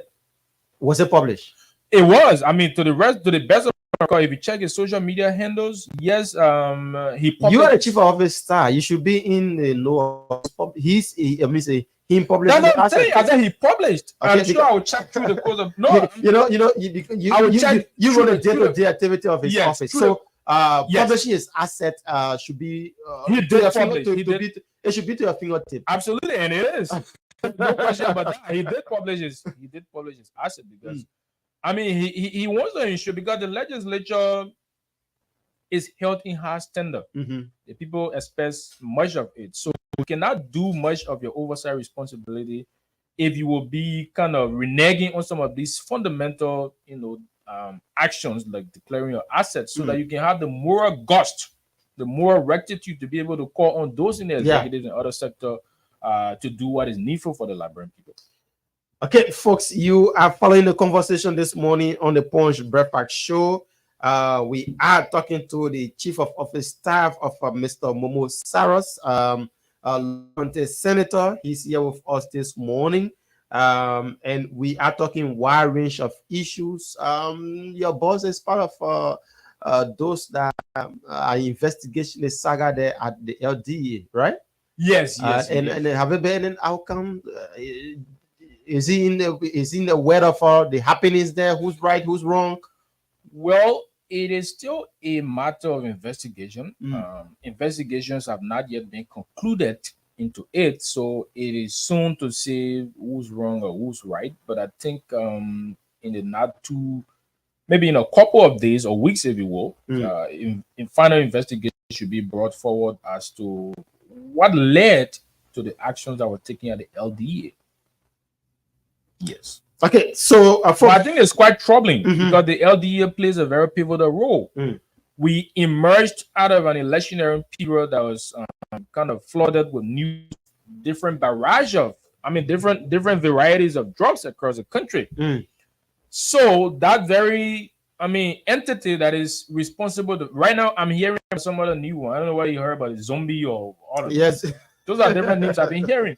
So the LDA plays a very critical role in arresting this situation and making our country safe of drugs, going after the drugs cartel, dismantling them so that our young people, can be taken out of the hook of this bad influence. To have key officials who are responsible for that entity at each other's throat, I think before even the question of who's right or who's wrong is troubling, and it kind of sends a message as to the kind of united front that will be accorded the fight against drugs in this country. So I think the investigation is very important so that the needed administrative actions by the executive can be taken so that the fight against drugs can be on course. Okay, so we at 9 o'clock already. We will open the phone line soon so we can take some calls on 0778 665 699. That's 0778 665 699 or 0880 561 644 0880 561 644. Before we go to the phone lines, I thought there's this concern. This message, but I received this message from a son of Masambolahun. Okay. Masambolahun time. It says here. It says the people of Masambolahun requested for a radio station, and the senator agreed to help build a radio station. Up to now, nothing. I haven't heard about this radio station. Can he explain more about that? Was there a promise made? So the senator promised a lump sum of $10,000 to the people of Wanhasa district. I think specifically in Masambolahun for project. The community says it wants radio station. All right. So all we said was, look, let's do the due diligence. Let's do the analysis. The funding is available. When the senator says he will do this, he certainly will. But what we want is an investigation into whether the $10,000 will build a radio station, because I know there are a lot of technical issues that are required to have a radio station. You don't just want to. I mean, our thing is to also help the community. It's easier for the community to apply for any project, but it is another thing, as to whether or not such project is feasible or it is achievable. So we want to settle with the community and say, okay, we got $10,000 for you, but the typical cost of a mini-sized radio is around $20,000-$30,000. Yeah. So what do we do? What other alternative sources of income we have, that we can be able to complement what the senator has already made. Walker, the thing about political project, because the senator has promised $10,000 project, if that $10,000 is invested into a radio project, maybe the project goes around 50% and doesn't get complete. But the 10,000 has already been exhausted. People care less as to whether it was just the 10,000. They want to see that project to completion. So if it doesn't get completed, it comes back as a backlash to the senator. So what next? So we're having those conversations with the people. The $10,000 is available. All right. We are planning on having a mass stakeholder meeting with them. The former commissioner was very instrumental in positions around that project. We will sit with them and we will see the feasibility to see how far 10,000 can go, and then we can explore other alternative sources of income. Okay, so maybe if there, for example, there's a tower. We just wrote Orange recently for them to help. One of the local radio stations in Kulang with electricity. Okay. So if there's a tower, if there's an available cellular tower in Masambola, maybe the senator could use his lobbying, his lobbyistic skills, if you will, to reach out to these companies and say, look, this community has an intent to build a radio station. Can you provide it? So if electricity as a burden is taken from there, then you see we're moving. So we have to have all of those conversations, we can go into the project. Yeah, because you can run a radio station without electricity. Electricity is key, to every institution, be it local community radio, whatsoever it is. Electricity is key. So, brother, I assure you that project is very well on course. The money is available. As soon as these conversations are concluded, that project will start, and we'll all be proud of how it will be completed.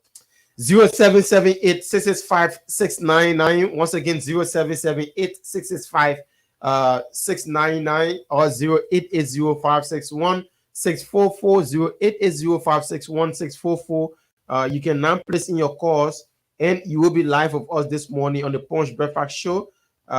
We are talking with our brother Arthur from the office of Senator Steve Sago. No, Momo Sorry. That me were there first. Yeah, sure. Yes. Momo Saros, Senator Momo Saros. So we're taking your calls now. Place it in on 0778 665 699. Once again, 0778 665 699 or 0561 6440. It is 056164. Is there any plan of the senator wanting to join any political institution? Because even though he won as an independent candidate, other people contested as independent, but later joined political parties. Yes. So at the moment, there are no such plans. Well, it remains to be seen what future circumstances will dictate. But as of the moment, the senator has no plan. He intends to remain independent so that he can be able to cut across all the different political aisles to be able to speak truth to power without being afraid that maybe his political party secretary will call him. So at the moment, no. But again, nobody can predict the future. We don't know what future circumstances will dictate, whether they will dictate that he joins a political party at such time. Whatever the decision is, it will be duly communicated to the public. By the moment, he's staying in They issued about sports in Lofa County. He been a very huge supporter of the county national team, the Lofa County team. You know, people started recognizing his goods and other things from his support towards the county, the county team. Are they preparing now, or is he prepared again to add up to what he been doing for December? Well, yes, he still is. In fact, he still chairs the steering committee. Even as he has won as a senator, he still chairs the committee, the Lofa County Steering Committee, ensuring that he go across knocking those, rallying the sons and daughters of our county and those who sympathize with it, to bring the needed support for our boys. So yes, last edition we were very close. We went for finals. Except for that troubling last header that came from that player from River. That caused the trouble, but we're inking very much to victory. So he's still very committed. Sports is one key issue. In fact, even the sports stadium, all right, he's playing very pivotal role there, ensuring that the sports stadium can come up to a level where it can be accepted, for good sportsmanship. So in different ways possible, we got projects earmarked right now for Kolaun, a modern basketball court. We got one earmarked for Vonjama, a modern $25,000 modern basketball court. So in terms of sport, his investment is not coming. To an end anytime soon. He's still very involved. Wow, a lot of projects. Yeah, the senator have a lot of projects on here. Yeah, and we wish him well. Let's go to the phone line and take our first caller here this morning. Good morning, welcome. Good morning, and let me say good morning to my friend, brother, and nephew. My name is Clarence Tamasandi, and I call you from my comfort home. Good morning, sir. Let me appreciate the senator and the CAS so very kindly for his brilliant analysis regarding the development of Lofa County. Just that I didn't hear any project from FOIA. I don't know whether the COS and the senator thinks that FOIA is good because we've had the president and the deputy speaker. But I quite believe that the senator is good. The senator has cut across. The senator has brought proud to the county, honored his stewardship. We've won the county meet, and in our last conversation, he was optimistic that we will have won this gun march and celebrate Lofa County's 60th independence celebration. We will have brought together stakeholders from every sector of our society. Howbeit, we want to commend the senator for his tremendous work. We believe that Lofa County will never remain the same. I hope that in the not too distant future, the senator will wholeheartedly joined the Multi Coalition of Democratic Change that believes in development, and he's one of those person who is opting to develop Lofa County, as well as the coalition. All of the representatives and lawmakers of the coalition are also opting to develop Lofa County. I think they are in one direction, and I strongly believe in that direction he will join the coalition. Let me say thank you to my brother. Thank you for all of your contributions. Together we can make Lofa a better place. Nevertheless, we are still hoping to see the project that will come from the senator. Absolutely. As Golaho, Vonjaman, Wahasa, especially Masam Lawan is expecting. Okay, 07786656999. Thank you so much for calling in, my brother. Once again, 077. That's 0778665 699 are the lines that you can call this morning, and you will be live with us on the Punch Breakfast Show on Punch FM 106.7. Once again, 0778665 or 08805616444. So the man's asking about project for Foya District, because is it because the deputy speaker and the president are from Foya District? So you forgot about the border? No, absolutely. There's no district that will be left out. Foya is very pivotal. In fact, as a matter of fact, our campaign chairperson hails from Foya District, so he is a key part of the decision-making processes as to the allocation of different projects. So, Mr. Moses Sa is our campaign chairperson, and so I could not have yet named all of the projects now because there are some. We kind of divided them into phases. The first couple of ones that are currently being done are in phase 1, and then there will be a phase 2, there will be a phase 3, like that. So every single district will be captured. Okay, let's go to the phone line and take this other person here. Good morning. Yeah, good morning, my brother. How you doing? I'm doing pretty well. Your name is joining us from? I'm Harris Moyan, the son of Lofa County. Okay. Executive of our own district. Welcome. Yeah, I just want to commend the gentleman in there. Yeah, you see the senator, he has been working from a long time to today's date. He has made himself Lofa County will not regret to lose him. He will do what he says. I know him very well. He has worked over the years as a security firm. I can recall that the years when that security firm was established. He's a friend of mine, he's a brother. So I just want to commend you for the hard work, and then to also inform you there is an opportunity with a communication to the honorable senator. He's in the office is still S1 medical communication how to do with medical report. He's in the office there. So my brother, if you have seen it, try also to help me to see how I can get to the senator. Maybe by tomorrow I'll be looking for you, please. All right. Thank you. Thank you so much for calling and making your contribution this morning. We're still taking your calls on 0778-665-699, 0778-665-699, or 0880561-644. We're talking to, but let's take this person quickly. Good morning. Good morning. Hello? Yes, sir. Your name is joining us from? This is Abba Kimuganya in Kawa. Mr. Kamuka, welcome to the show. It is the senator that in the studio there. No, it's chief of office staff.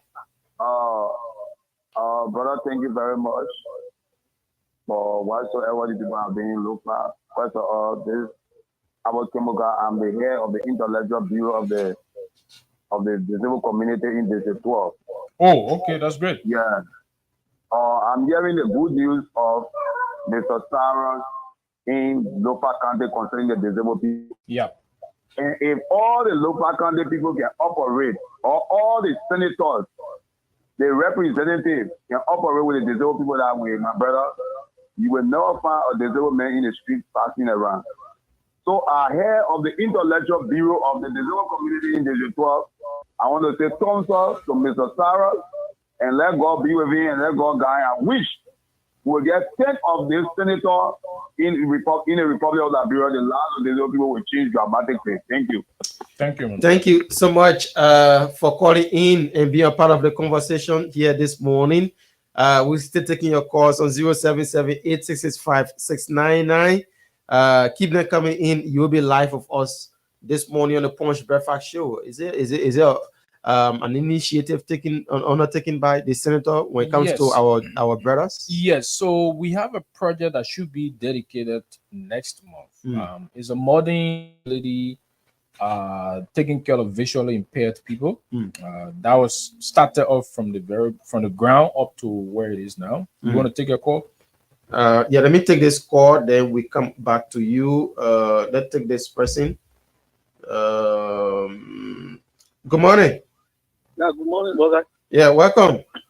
Yeah, I just want to know the relationship that exists between Senator Saros and Senator Jalal Pato.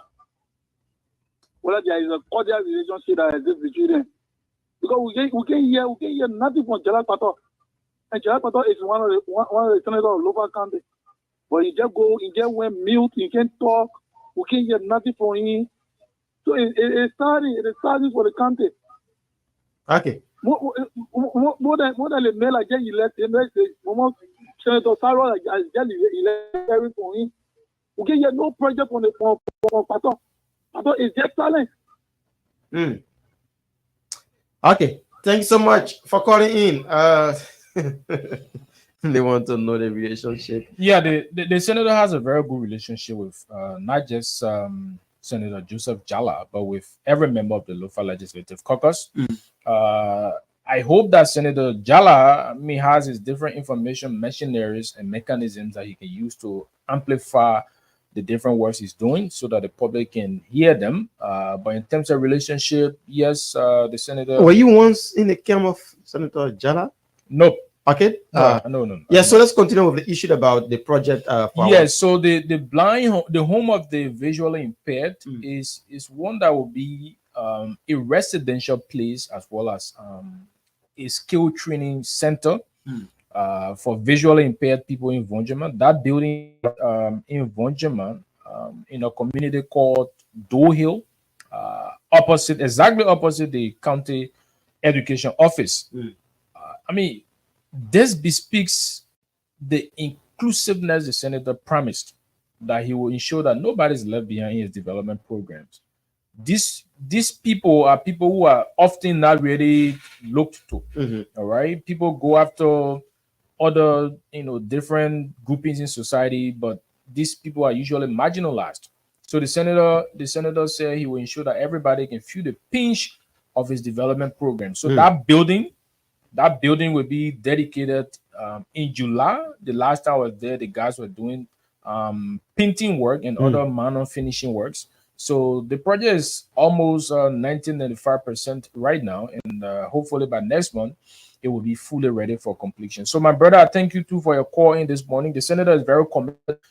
Besides the different social welfare programs he has been doing, every festive season the senator identifies with persons with disability across the county, maybe through rice donation, through cash donation, whatever means he can.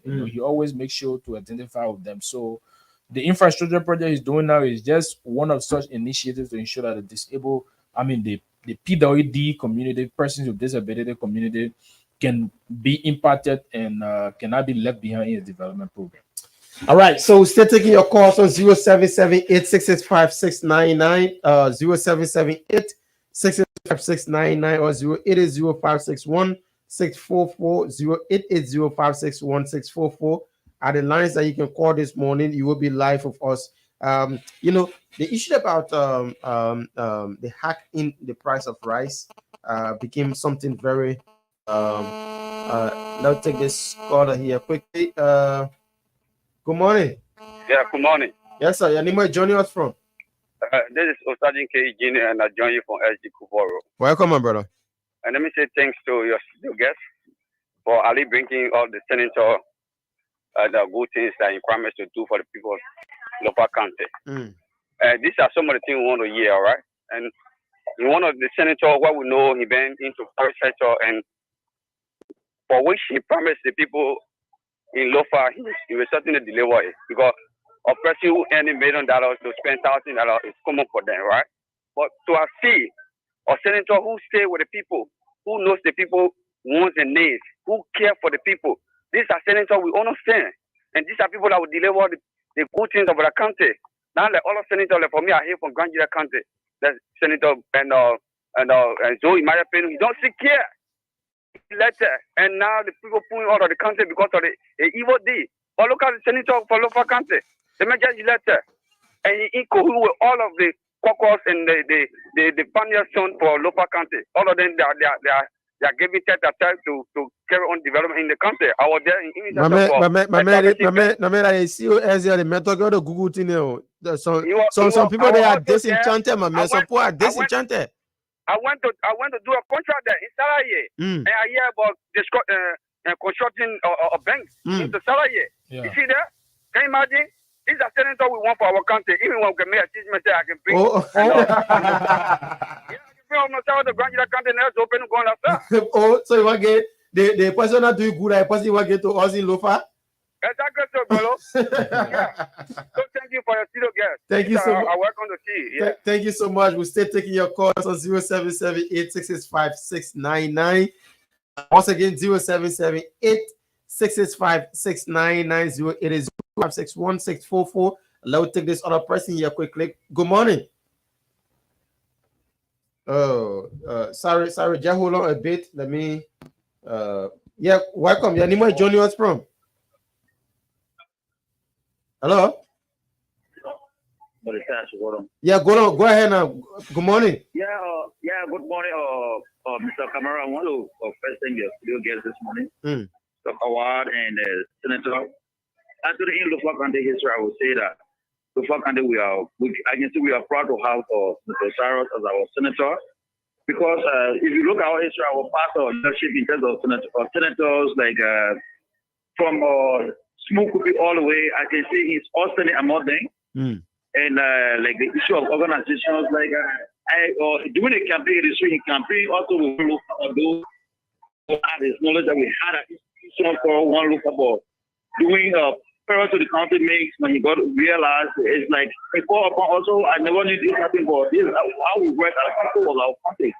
So really I really appreciate it for what he's doing, and I hope he continues to do what he's doing for our people. All right, thanks so much. We'll take some of your calls again on the lines. We're still open on 077-8665-699. And we are talking about the hack in the price of rice. I don't know how it affected Lofians, because rice is our staple. Yeah. And the hack in the price of rice, it touched every county. Yes. It did. But I think the impact comparatively was minimal. But if you were to do a comparison with what happened in urban areas, because the people all over are very hard, as you know it, there's a stretch of arable land, vast arable land in the county that our people are exploring every year through different farming strategies, through subsistence farming, to ensure that they get rice. It's common, Boaga. You have been in the county. I don't need to tell you. Like, you go to a county, and there's this common thing where almost every household has their own rice kitchen. All right. So the man builds his house. The next structure you see standing by is the rice kitchen, because it's part of the culture of the people. They do farming every single year. They go and cultivate the bush. They are able to, get the use from there, and they store it in their house. So in terms of the impact, all right, it wasn't quite intensive as it was in Monrovia. But on the rice issue, Boakai, I think it's a big problem. Rice is a political commodity, all right, and I think it is either deliberate that significant actions have not been taken to ensure that we can have some relief in this rice situation. Okay, so we are still taking your course, and I thought is everything comes with the involvement of youth within the county. So you are a UFO guy, and I follow you. We have met in Lofa on numerous of occasions. The issue about drugs in our county, I don't know, how is it? Is it like in Lofa County, like compared to other counties? And you know, the issue about youth empowerment also it should be key to the office of Honorable Cyrus. Yeah. So how far is that also? It is very key. Well, drugs, the situation of drugs is still at minimum in Lofa. Yes, the statistics is rising comparatively now. If you were to look back in few years ago, compared to what's happening, because it's first of all the availability of drugs. Drugs is getting available almost everywhere, you know, and the more it gets available, the more it can be accessed by young people, the more vulnerable they become to it. But it's not like, you know, it is in the urban areas. All right, let's take this caller here quickly. Good morning. Yeah, good morning, Papa, and good morning to your studio guests. Your name is joining us from? Yeah, this is Daniel F. David calling from the GS0 District number 4, PC Campbell. Okay, Mr. Billy, welcome. It's good to have you. Yeah, thank you very much. Let me first applaud the Senator in Speaker, Momo Cyrus, for a great job, because that is what we want to see. For me, I first started following Senator Cyrus for serving as the steering committee chair for National Congress Food Meet and serving as CEO for SICA. So let the senator continue on his good way. You know, Lofa will left behind for decades of years. For I who speaking currently, I hear from district, which is district number 1. So we left behind for decades of years, and these are things that other people sometimes provoke when we are in the public or having a social debate. The Lofa country have been producing a lot of educators, a lot of government officials, but still the country is still behind the scene, because most of our leaders come and settle in Firestone, some of them settle in Mother. They are used to carry development back. Even vocational institutions, they are refused. They were only recent time, all the leaders are going back to vocational institutions. So youth population can acquire academic knowledge or technical knowledge. So thank you very much that he continues his good job. At least we can get people who will be able to give our face play that we can be recognized when we are speaking in the public. Thank you So much for calling in and being a part of the conversation this morning. We were I thought we were talking about the youth empowerment before that call could come in. How is it like with the senator in the youth in the county? Well, the youth demographic is a very key aspect of the senator's plan. So I think from the very start of the show, I was mentioning the different scholarship supports, financial aid support the senator is making across different universities. That is on top of different, development programs he has. So the youth, in a way, are a center point of the senator's development plan, because he rose on the back of the leadership. I mean, he rose to leadership on the back of the young people. I mean, that demographic is something that we tap into more than any other candidate, more than any of our competitors. They will support Senator Cyrus, and he will ensure that they be a very key part of his development program in different ways. The senator has been kind of right now. He's lobbying. He's pushing with his colleagues. He announced on the very first day of his endorsement as senator that he will ensure a technical university in Lower Lofa. That's on top of the different scholarship support he has at the various universities. In Lutrin, that's Zozo, right? Just a few days back, he was there at the Lutrin University where he was gracing the school's graduation. He committed $5,000 toward the school's project. That's on top of different scholarship support he has been providing to students within our institution. So the young people are a very key part of the senator's program. Whichever way he can, at whatever time, he can amplify a voice to ensure that needed programs are instituted to see the development of young people. He wouldn't hesitate to do. Okay, so we take 2 more calls, then we'll wrap it up with our brother here this morning on the show. A very lengthy discussion, knowing more about the office of Senator Momo Cyrus there in Lofa County. We'll take 2 more calls. Then we'll go home on the discussion with our brother Arthur here this morning. So we are placing your calls now 0778 665 699. Once again, 0778 665 699. We can take 2 more calls with him. Then we let him go. Yeah, they may have to go to do some job today, Tuesday. Yeah, you know now, yeah. Things happening at the Capitol building. So absolutely. Today's session day. Yeah, today's session day. So we have to let go of him. So 0778 665 699 0880 561 64. Okay, let's go and take this person. Good morning. Yeah, good morning. This Yes. is Ramsey Blackie. Yeah, okay. Welcome, Mr. Blackie. Yeah, thank you very much. And listening to the guy in studio there, and I want to commend my senator, Cyrus. You know, somebody asked question what is the relationship between Cyrus and our honorable senator from Kolaum. Those are things that people should understand that everybody has their own development agenda and everybody has different outcomes. Our senator, Cyrus has been in the development for quite a long time, and he has been in the public sector. And people knew him before even you come to position. And why you delay by doing, you will always do it to people. He has been sending him to other people. I know him personally, he may not know me, but I have heard about him and have seen him. So other people cannot compare him to the others. And we are looking at the thing we should look at. Who to vote for. It shouldn't be based on settlement or on the travel land. We should look for people that can have their heart and they have the people of the country at heart. So when even they are in position, you'll be able to assist other people. So thank you very much for the project. I am from the Sahara district, but Okay. for quite a long time. Oh, wow. That's And good. I say thank you very much. All right. Thanks so much for calling in. We take 1 more call, then we wrap it up with Arthur here this morning. 0778 665 699. Once again, 0778 665 699 is the line that you can call, and you will be live with us here this morning on the PBS. That's the Punch Breakfast Show.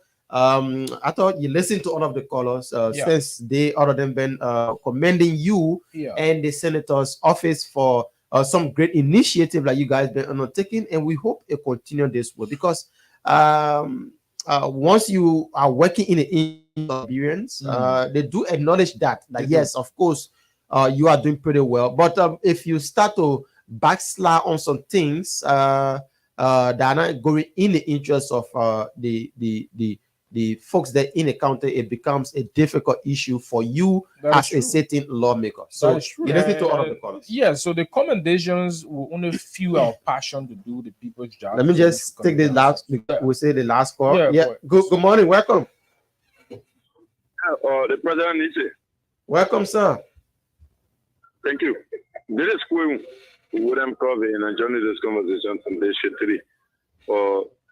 Thank you. Let me say congratulations and a very big thank you to the chief of office staff, the senator office, Senator Mosara. You know, this is that is our beloved country. This is where we hail from, and we can never forget issues to look at. And this is why I always told people, even jokingly when we live in discussion with other people who hail from other countries, I always told them that Lofa remain a real superpower. If you like it, now you can take that. Lofa remain a real superpower. You know, Lofa is a very good country, and we pray that our government officials into the country that can cooperate to see how best our country can move forward to be second to none in Liberia. Right? Because look, some of us really love that country.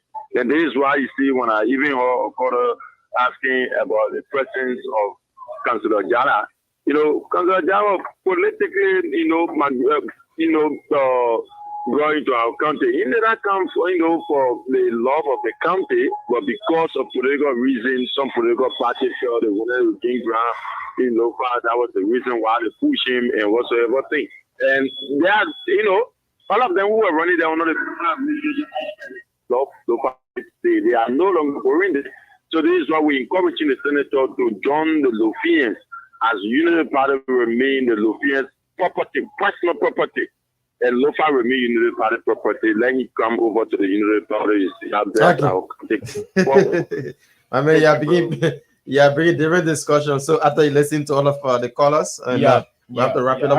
I just like to extend thanks to them for their commendations. I mean, to the work we're doing here. I believe this will go a long way in fueling our energy and our passion to ensure that we deliver on the promises we made.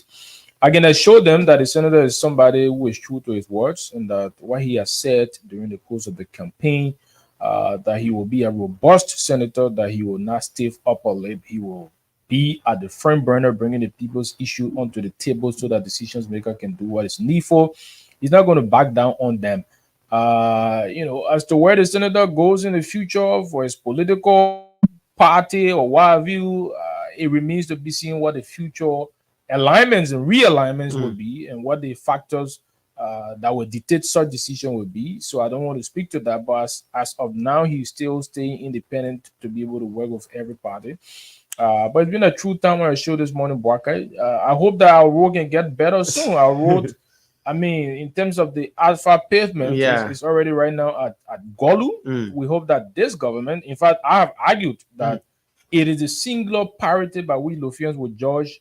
President Boakai's government. If he likes, he can build skyscrapers in Monrovia. Once the road not reach Vonjaman, it wouldn't make sense to any Lofian. That is the most troubling nightmare for the people of Lofa. Lofa people are very innovative people. They're very hardworking people. All we need is a road to be able to harness the development potential of our county. Thank you so much for coming. Thank you. It's been a true pleasure on the show this morning. All right, that's the voice of my colleague Ato. He's here this morning with us, sharing breakfast. It's been a wonderful discussion, and we had a great time. Let's take a commercial break this morning, and then we'll come back. We dive into some issues surrounding the controversial money that was allocated for senators at the Jet in the retreat in Grand Bassa County. Why is the outcome? Let's take this break and be right back. Tax payment is a national duty. When we all contribute, we become entitled to development. We are the authors of our destiny. Tax payment is a commitment we make towards the future of the unborn generation. When we pay taxes, we hold our leaders accountable. Be a part of change. Be a part of transformation. Pay tax. We all enjoy.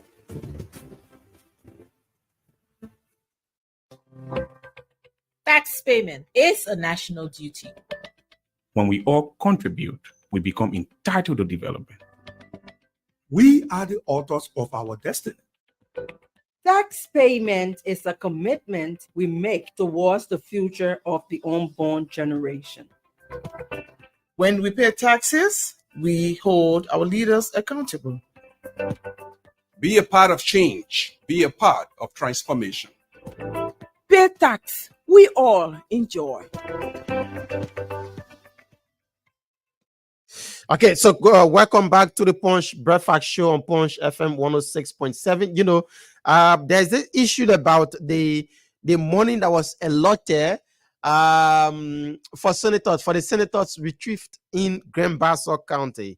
The senators, according to them, 50,000 was used in the just in the retreat in Grand Bassa County. That was what was allotted for the retreat. But some of our brothers are saying that no, the amount that was used was more than 50,000.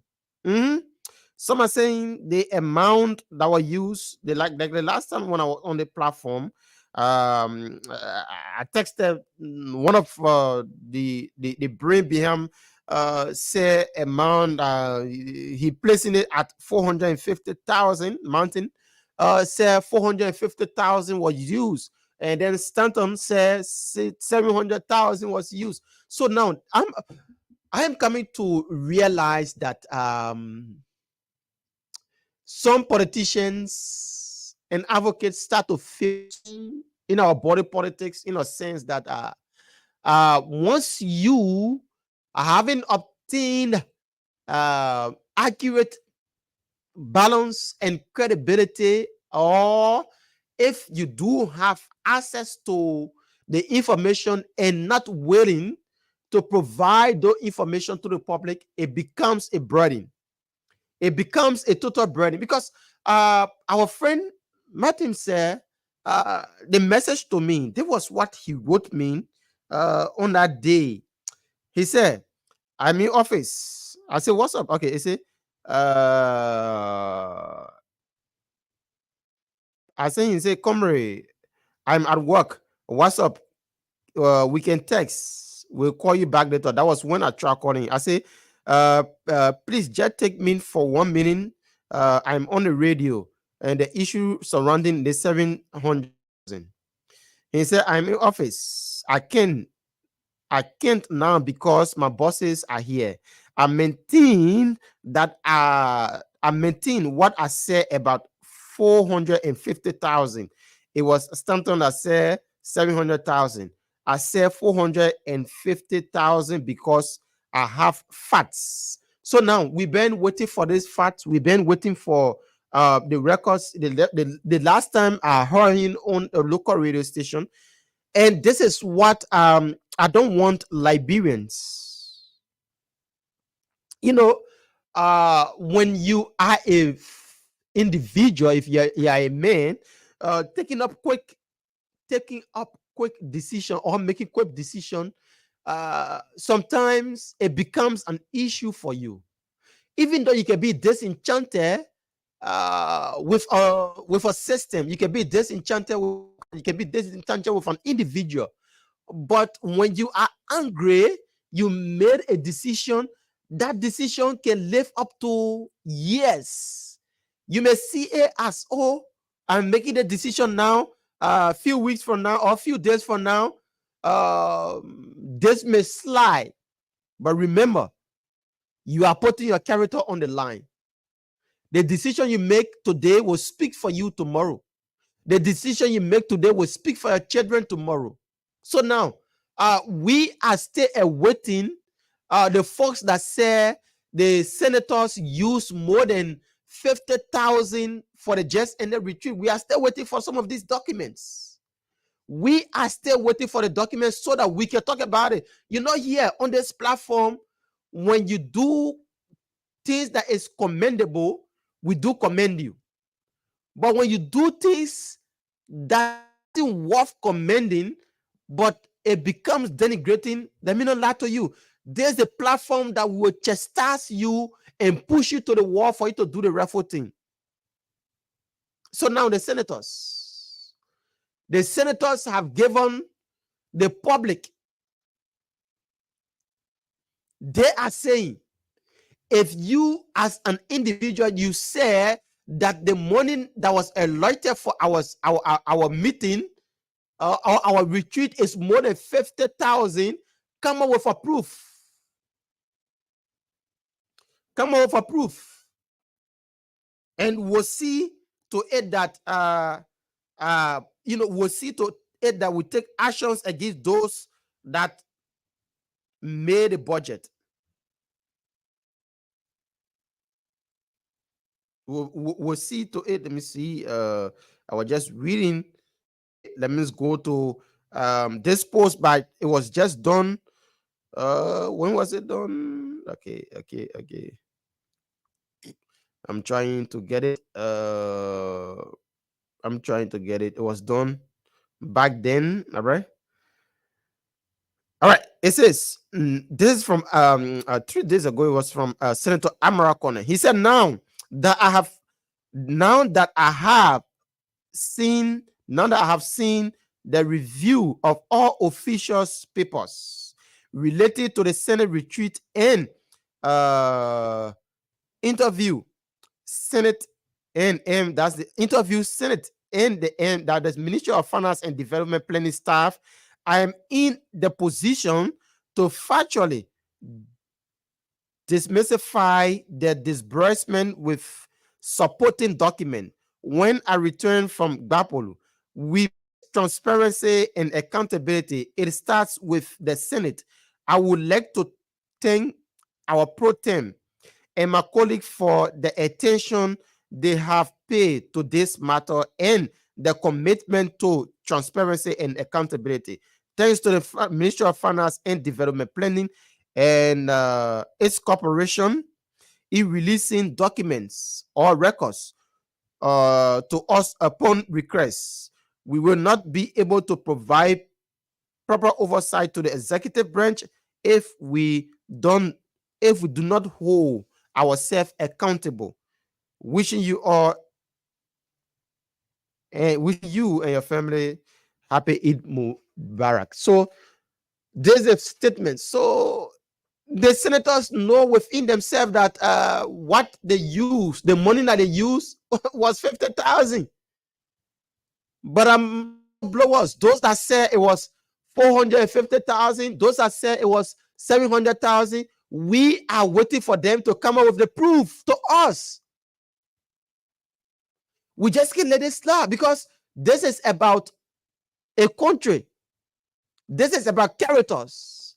Now you are trying to put the citizens against their senators. You are trying to seek political relevance on the expense of the senators. You are trying to buy favor from the citizens. But if you are doing that as an official or if you are doing that as an ordinary citizen, you should be able to prove to the Liberian people that yes, what I'm talking about, what I'm speaking about, these are the facts in my hands. But just can't come with a blanket statement. You just can't come and start or begin a conversation, then later on you start to backslide. You told us that you have facts. You told us that you have documents. You told us that the senators used 450,000. You told us that the senator used 500,000. Once we have proof on our hands, or once you guys can provide those documents from the Ministry of Finance, because the Ministry of Finance was the one that disbursed sale amount. The last time we spoke to the head of communication at the Liberian Senate, and he said it was around 50,000. That was for the just ended retrieve in Grand Bassa County. So where are those whistleblowers coming from? Where are those activists coming from and letting the Liberian people know that it was more than 50,000 that was used? Where are the hardcore documents, the facts they are coming with? You know, information dissemination is becoming an issue in this country.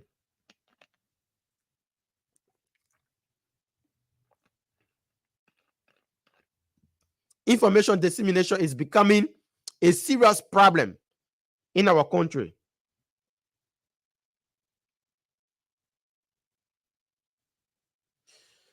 When you, as a person, allow your character to be damaged, we saw that during the elections.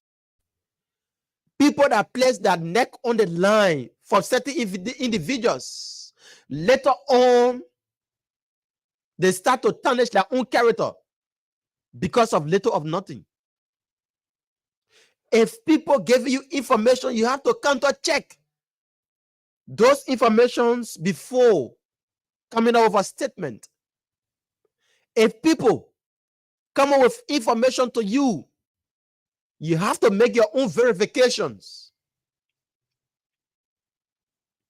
before coming up with it to the public, because your character is on the line.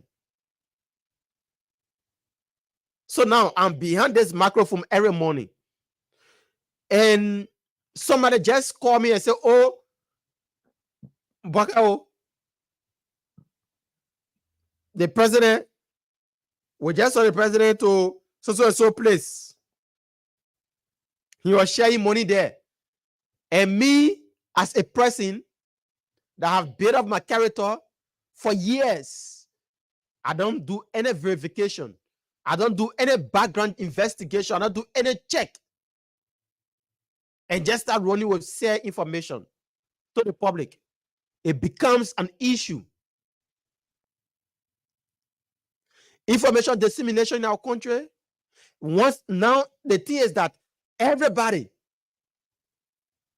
do have this Facebook. They can just take up to that Facebook and just start tarnishing people repetitions. They can just sit down today and just rest on their Facebook page that Mr. X stole this amount without no proof, because we have the war now into our hands. Information dissemination is becoming a key now in our society. Everybody is becoming an advocate. Everybody wants to be seen that they are proving something. Everybody wants to defend their own criminals. Now that this other government is not in power, they want to tarnish the other institution that is in power. They want to see the downfall of any other institution. When a United Party government, let me say, when a United Party supporters were not in power, they were trying so hard to tarnish the reputation of the CDC. Now that the United Party is in power, the seditions are trying so hard to make it look like the United Party don't able to govern the system. Like the way the United Party did to the CDC. Everything in this country was bad when CDC was in power to the United Partisans. Everything now in this country is bad to the seditions because they are no longer in power. Just within 6 months, things that they preach against, things that they preach in favor, now the things that they preach in favor, they are against those things today. Now the United Partisans, things that they preached against last year, they are the one preaching in favor of them today. Do you think that this country will move forward with this kind of mindset of us Liberians? Do you think so?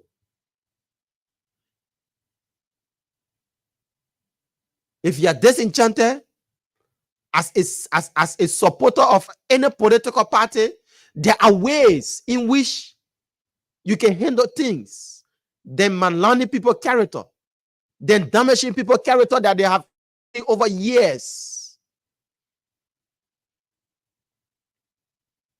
What will it profit you that if you are given a platform or you are you are somebody that people do follow and look up to, then you start to tarnish people's character because you say you supported a regime or a regime that is no longer looking your way.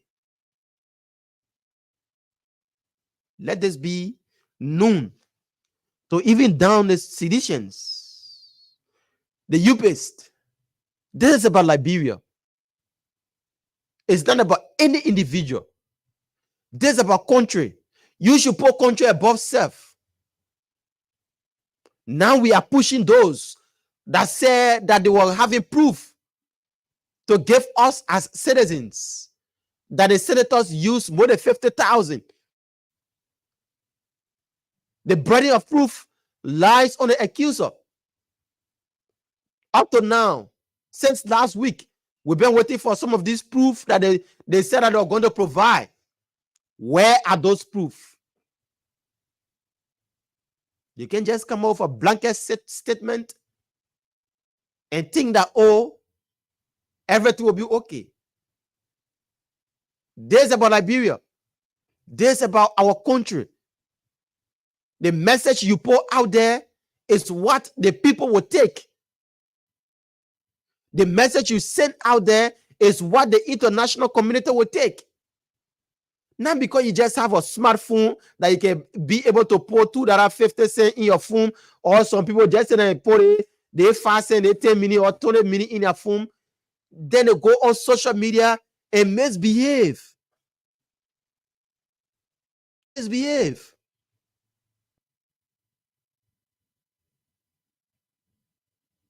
Let your character speak for you.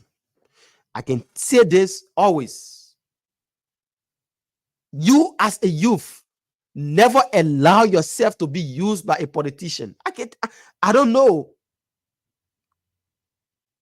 If you allow yourself to be used by a politician, that politician will dump you and then go and wine and dine with somebody that they use you to go against. As a youth, never allow yourself to be used by politicians. I can say this over and over. You have a reputation to protect. If Mr. X is giving you $5 today and telling you that, oh, go and insult, go and bam off somebody without proof, you should know that you put your character on the line instead of that politician that giving you that 5 cents or 10 cents. You are setting yourself wrongly as a youth. Never allow yourself to be used by politicians. Never. Because those people that they are telling you to go and bam off, you will see them wanting and done with those same guys tomorrow. You will see them wanting and done with them.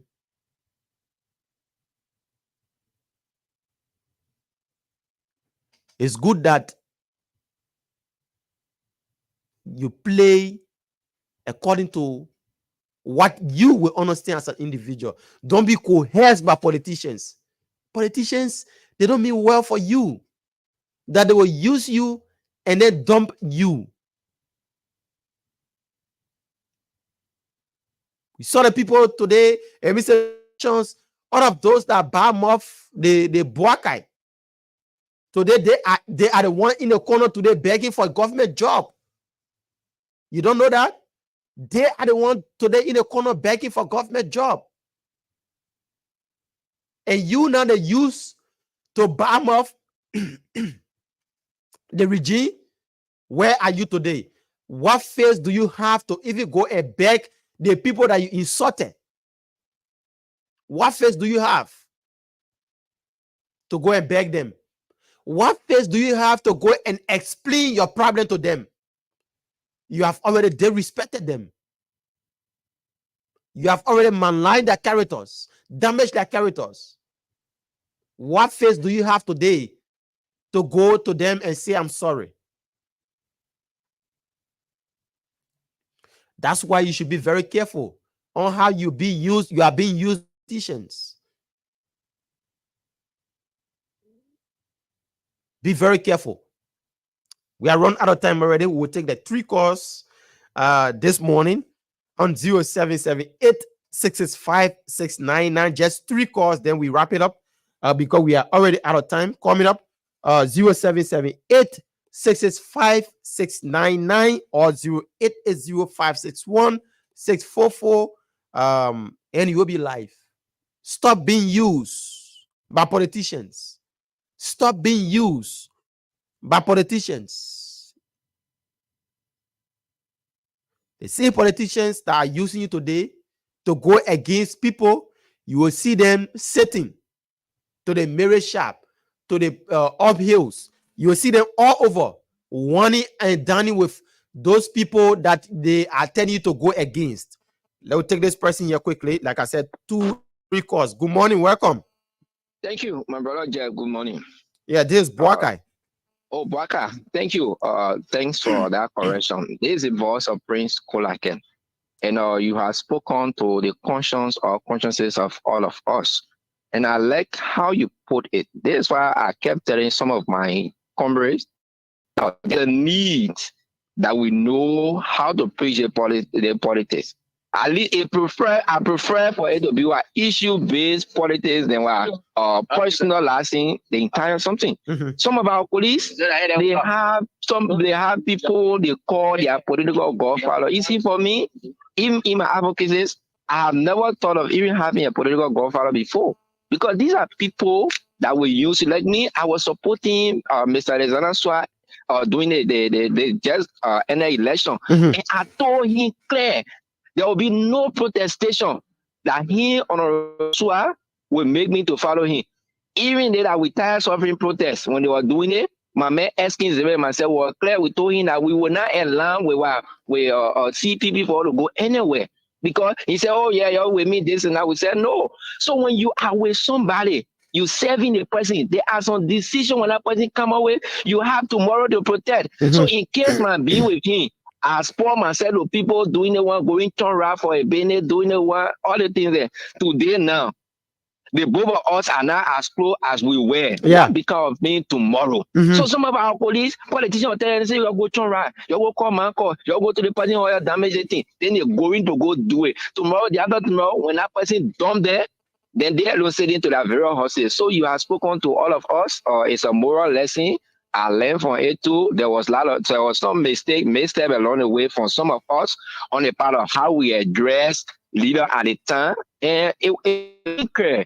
And if some of us have now, thank God we learned enough during the 2017 election. Moving forward 2029, there will be a lot of changes in our approaches when it comes to discussing the issue. Not attacking personality. Yeah. I will discuss the issue. Even the honorable year appear before me of attacking personality. I will only discuss the issue, go home with my conscience, like I have spoken with this to the issue. And in conclusion, to have the opportunity to discuss something, and you have the opportunity to sit down with the person, but you only recommend something for yourself. Yeah. I would never do it to Jesus Christ. I have never thought of it. Thank God, after the election, this is why I said after 1 year, before I start critiquing Madam Presidio Kopo. Okay. She called me now to work with her. I don't want to work with her. I don't need nothing for her. But if she do what is necessary, I will support her 2029. If she doesn't, I won't support her. Thank you for the opportunity, brother. Thank you so much. This other person. Good morning. Welcome. Yeah, good morning, Brother Baga. How are you? I'm doing pretty well. Yeah, my name is Emmanuel Samuel Gaga, and I do join the conversation from the community teams. Oh, Iman, I beg you call back. Iman, sorry about that. So, as I was saying, it's about you, your character. If you allow yourself to be used by politicians, they will damage you. They will. We take 2 calls, then we yeah, we will talk more about this on tomorrow. Yeah, we'll talk more about this on tomorrow. So we take like 2 more calls, then we wrap it up on today's edition of the show. But I just thought otherwise in letting, for some of us, where we sat during the just ended election, if other people were sitting there, but now forget it. They couldn't even have the face to be sitting on a platform like this. They couldn't, because we were coerced. We were, we were told to do things, but we read between the line and we know that our characters were very important. We said no. We said no. And today, we can go to the CDC press conference. We can go to the folks in CDC. We said we lecture with them. We can go to the folks in United Party. We said we lecture with them because we know what we stood up for. We know what we stood up for. So you have to be very careful as a youth. We'll talk more about this on tomorrow's edition. We are already out of time. This morning on the Punch Breakfast Show, Boakai Amara Kamara is my name. Join me on tomorrow. That's when I'll be back here with a brand new edition of the show. It's been a fascinating discussion. And like I said, on the issue about protecting your character and protecting yourself, will be discussed here tomorrow on the PBS. Let's now see if we let's see if we can take this one here and wrap it up on today's edition. Let's say many thanks to all those that phone in on the show. Join us tomorrow. We'll be back here with a brand new edition. Up until then, Boakai Amara Kamara is